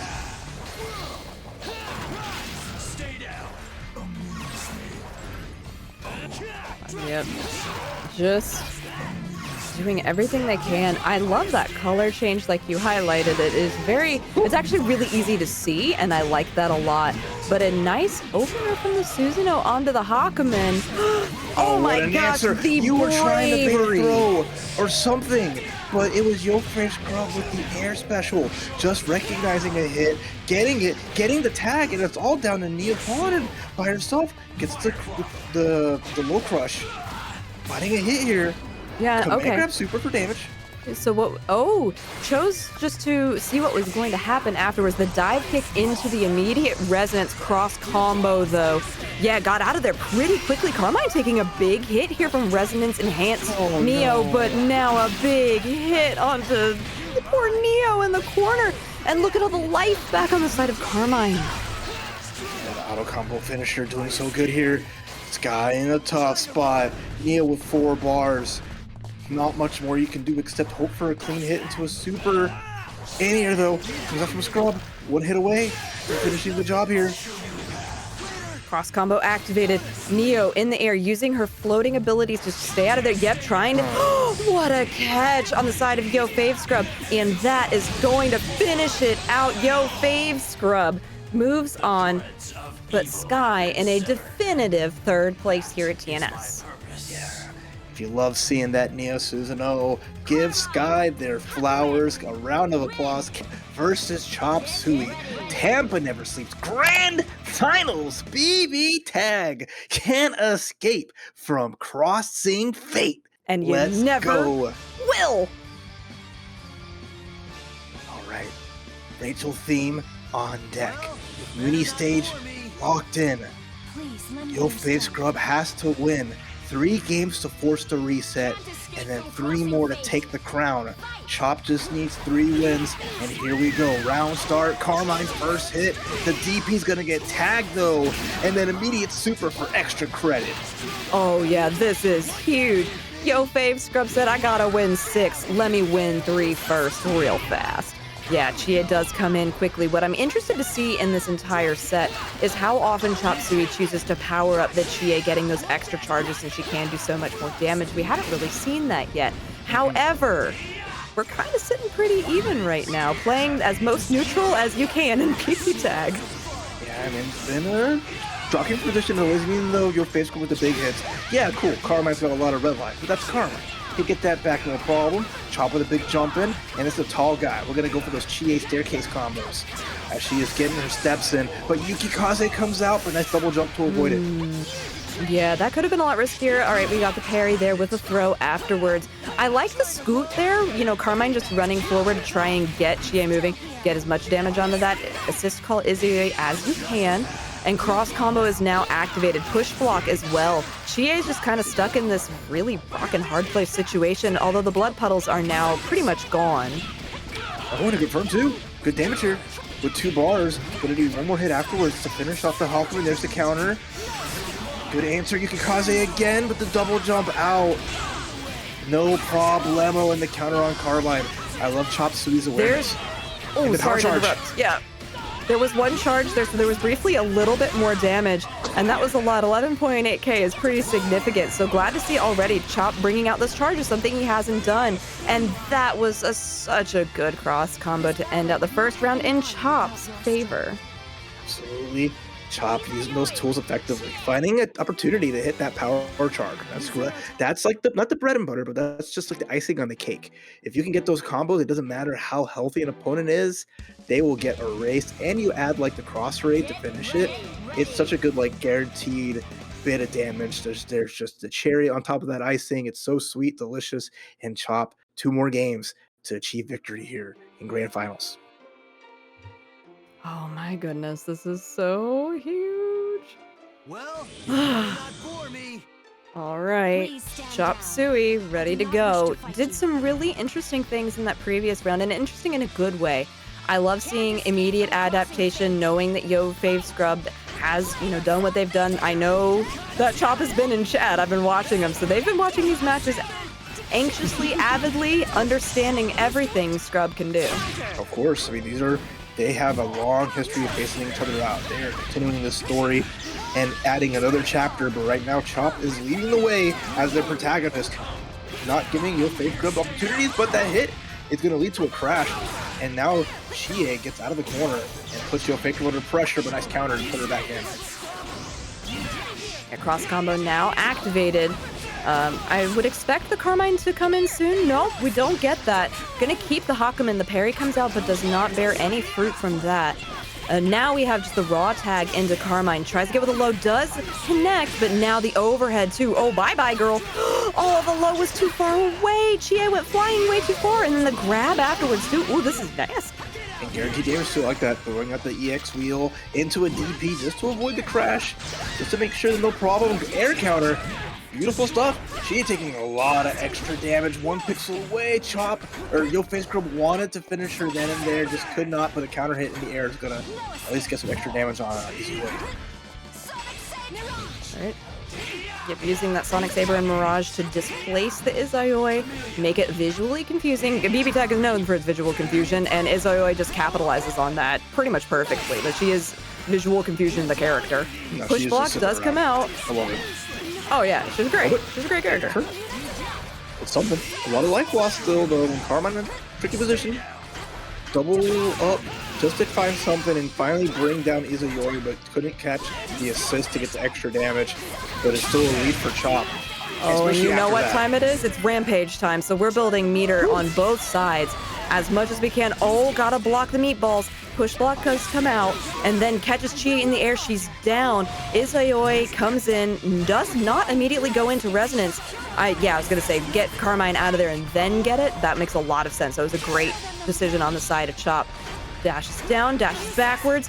Oh, Carmine challenging. Here's a hit though. Easy 1, 2, 3 super. Now YoFavScrub on the board, tying things up 1-1. As just keeping that confirmed nice and sweet. Both players just on the edge of their seats right now, as now Chop has to take a step back, take a second, think it through. And here we go, game number 3. Get ready. Yeah, edge of my seat too. I keep having to readjust because I realize I'm like leaning forward really far. Like I've got gamer stance watching. I'm not even playing. Yeah, so I mean, you got to move around a little bit. We've been sitting here for a good hot minute, so it's good to shake and bake, keep that blood flowing, uncross those legs, and stop that shrimp. And you know who I'm talking about in chat. No shrimps. Game, unless you're playing Granblue, then you hit all those shrimps. Oh yeah, that's true. That is very true. Game Okay. 3. Yep. You said it, Raph. Game 3, and they are swinging for the fences. Let's see who can connect it, who can get this going. That's a good start here. The DP is going to get blown up, and now YoFavScrub happy to take that damage, but doesn't get the squeeze. Doesn't get the life back. That's a little tough. Cross combo now activated, and does manage to catch the Izayoi. An immediate crash coming in with the Izayoi, but Hakumen's still a little bit powered up here. Oh my god, he just slapped Chie against the wall like she was a fly. Might as well be with the way she's zipping around. But nice jump away. Avoids the throw. Tamori going to get hit. And the air-to-air again from YoFavScrub. This is so good. This is fantastic. Oh my gosh, the Hakumen is so in the air. Saw a lot of Hakumen gameplay out of Ryazo for a long period of time, so fun to see YoFavScrub get to pilot the character as well. Chie trying to get some damage off, does manage to open up Hakumen briefly, and once again, and now, switching in the Carmine, which happened to hit on the Izayoi because there was an active switch in the middle of that combo, much to Chopsuey's detriment. Yeah, tough spot despite Chop having momentum. It's just you put yourself close to Carmine, gonna have the Agni Astra, and gonna summon the resonance just to try to get a little bit of breathing room. But here comes the Hawk assist, and the damage 4 bars should make quick work of Chie Sakanaka. Bye bye, Chie. Yeah, there's one, and here's super number 2. Oh my, okay, I was like, I was not sure for a hot second. I thought we were submitting things to Sage. You gotta believe. Some people are a James Chen, others are a Raph. Some people don't know, and they put it up to to the questions they're gonna kill, and sometimes you just gotta commit. Get ready. Yep, that is very true. Which one are you though, Jalen? I don't know, Raph. Why are you asking me such difficult questions? Oh man, we got really good music. Yeah, this is the Mika theme. Woohoo! I love Mika's theme so much, and the new Mika theme in the new Uni 2, so good. And if you have not listened to that entire album, the Uni 2 album, it is out. It came out about, I think, 2 weeks ago now on Spotify. It's so good. Absolutely. All your favorite jams and all your favorite jammers as we're jamming a match here. And this is YoFavScrub chance to get that reset to bring Chop to the losers bracket. The DP still hitting because its hitbox is amazing. It's active as heck. And the meteors though, wait a minute, look at this damage on Carmine. Yeah, this is actually pretty significant. Ooh, he did recover, managed to tech out of it. Oh my gosh, the blood puddle from the sky. And now switched into Hakumen with that active switch. And Chie taking a lot of damage. Okay, jumping pretty actively and aggressively. Cross combo activated. Izayoi switch? Yep, there it is. Now taking the sandwich situation into Hakumen. And just pressure from Izayoi, just zipping around, but you see Hakumen, slice the projectiles, creating the black hole, just making sure that you have to be extra careful here. But now we're back to pressure. Oh my god, how many jumps? The triple jump. Olympics came early. Some nice damage here from Chop. That was some nice damage. Ooh, and then manages to get the parry and get the corner. Cross combo is active. Oh my gosh, she's so bouncy. She's made of rubber. I'm rubber, but also glue. I will bounce and stick to you. Take all of this damage. That's the end. See you later. Next round, please. Done. Redo, and then just Carmine just getting duffed. Tough spot here for YoFavScrub. I think the clutch factor is still pretty good, but the Hakumen is the one that made it shine. Gonna have to pop that resonance, get some life back naturally, but it ain't easy. It ain't easy being cheesy right now. Chopsuey being extra cheesy to jump back. Oh, but caught for the cheese. The cheese has melted. Yeah, go ahead, set up for the extra damage. Grab, get so much of that life back. Quit it! Nah. Okay, Izayoi does come in. This is going to be a big catch, though. A challenge on that crash coming in for YoFavScrub. Yeah, gets a lot of health back, too. Just keep going, make the combo, keep going. Nope, there's no way out. You gotta block the wheel. You gotta tech the throw. Chop trying to bust out. There's the Agniastra, but there's the resonance. Force the meteors, get the chip, and now we're all one hit away either side. There it is, Tomoe. It is still 2-1. We have a persona. We have someone backing us up, and now it is, or so it was 2v1, but now it's 2 versus 2, and we're down to our final game of the first set. YoFavScrub an inch away from the reset, but now Chop ever closer to becoming the TNS champion. I don't know how this is going to go. I mean, that really went down to the last instant. And having the Tomoe for the overhead was the only thing that secured that. YoFavScrub wants to reset the bracket. Chopsuey wants to take it right here. Take part of that $857.50 that we have in our fantastic matcherino here tonight. And because it has exceeded $600, that means that top 1, 2, 3, 4, and both fifth places will get a portion of that pot. Oh, sweet, sweet, sweet. Now we'll see what comes of this here. YoFavScrub already taking some damage here. Chopsuey with the overhead, forcing out the crash. And then push block, dash in, fearless from Chop. Yeah, definitely fearless. Oh my goodness, look at this go. Oh, but YoFavScrub trying to meet in the air. That time, though, Chop is the one who is able to get a ton of damage on the Hakumen. Oh, Hakumen, baby, you bleeding. You need an ambulance. You need a wambulance. Gonna be whamming all day and crying his way out of this because it's such a dangerous spot. Still under pressure, the overhead, the crash, no punish though, but damage is being dealt. And the overhead again. Chop is not stopping. Can't stop the Chop. No, certainly cannot. He smells victory, and victory smells like a delicious meatball when you have Chie on your side. Active switch into her. Carmine is taking a lot of damage here. He's got to be extremely careful, does YoFavScrub. Oh my gosh, the blocking. Bye-bye. The throw. Set on him. That's it.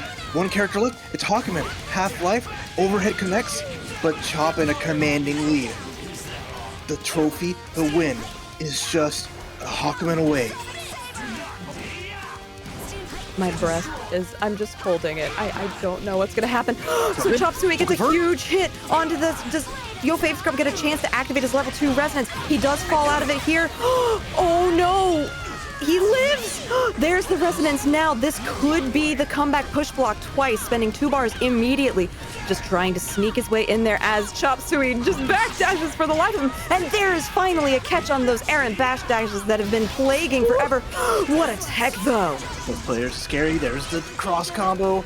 Izayoi is going to take the lead here. She's been the marquee character of this match. YoFavScrub can't get hit, can't get touched. Has the bar, has the hit, has some damage, but needs so much more. No, oh god, sandwich situation. This is really scary. He's still trying to get a little hit every time that he jumps up.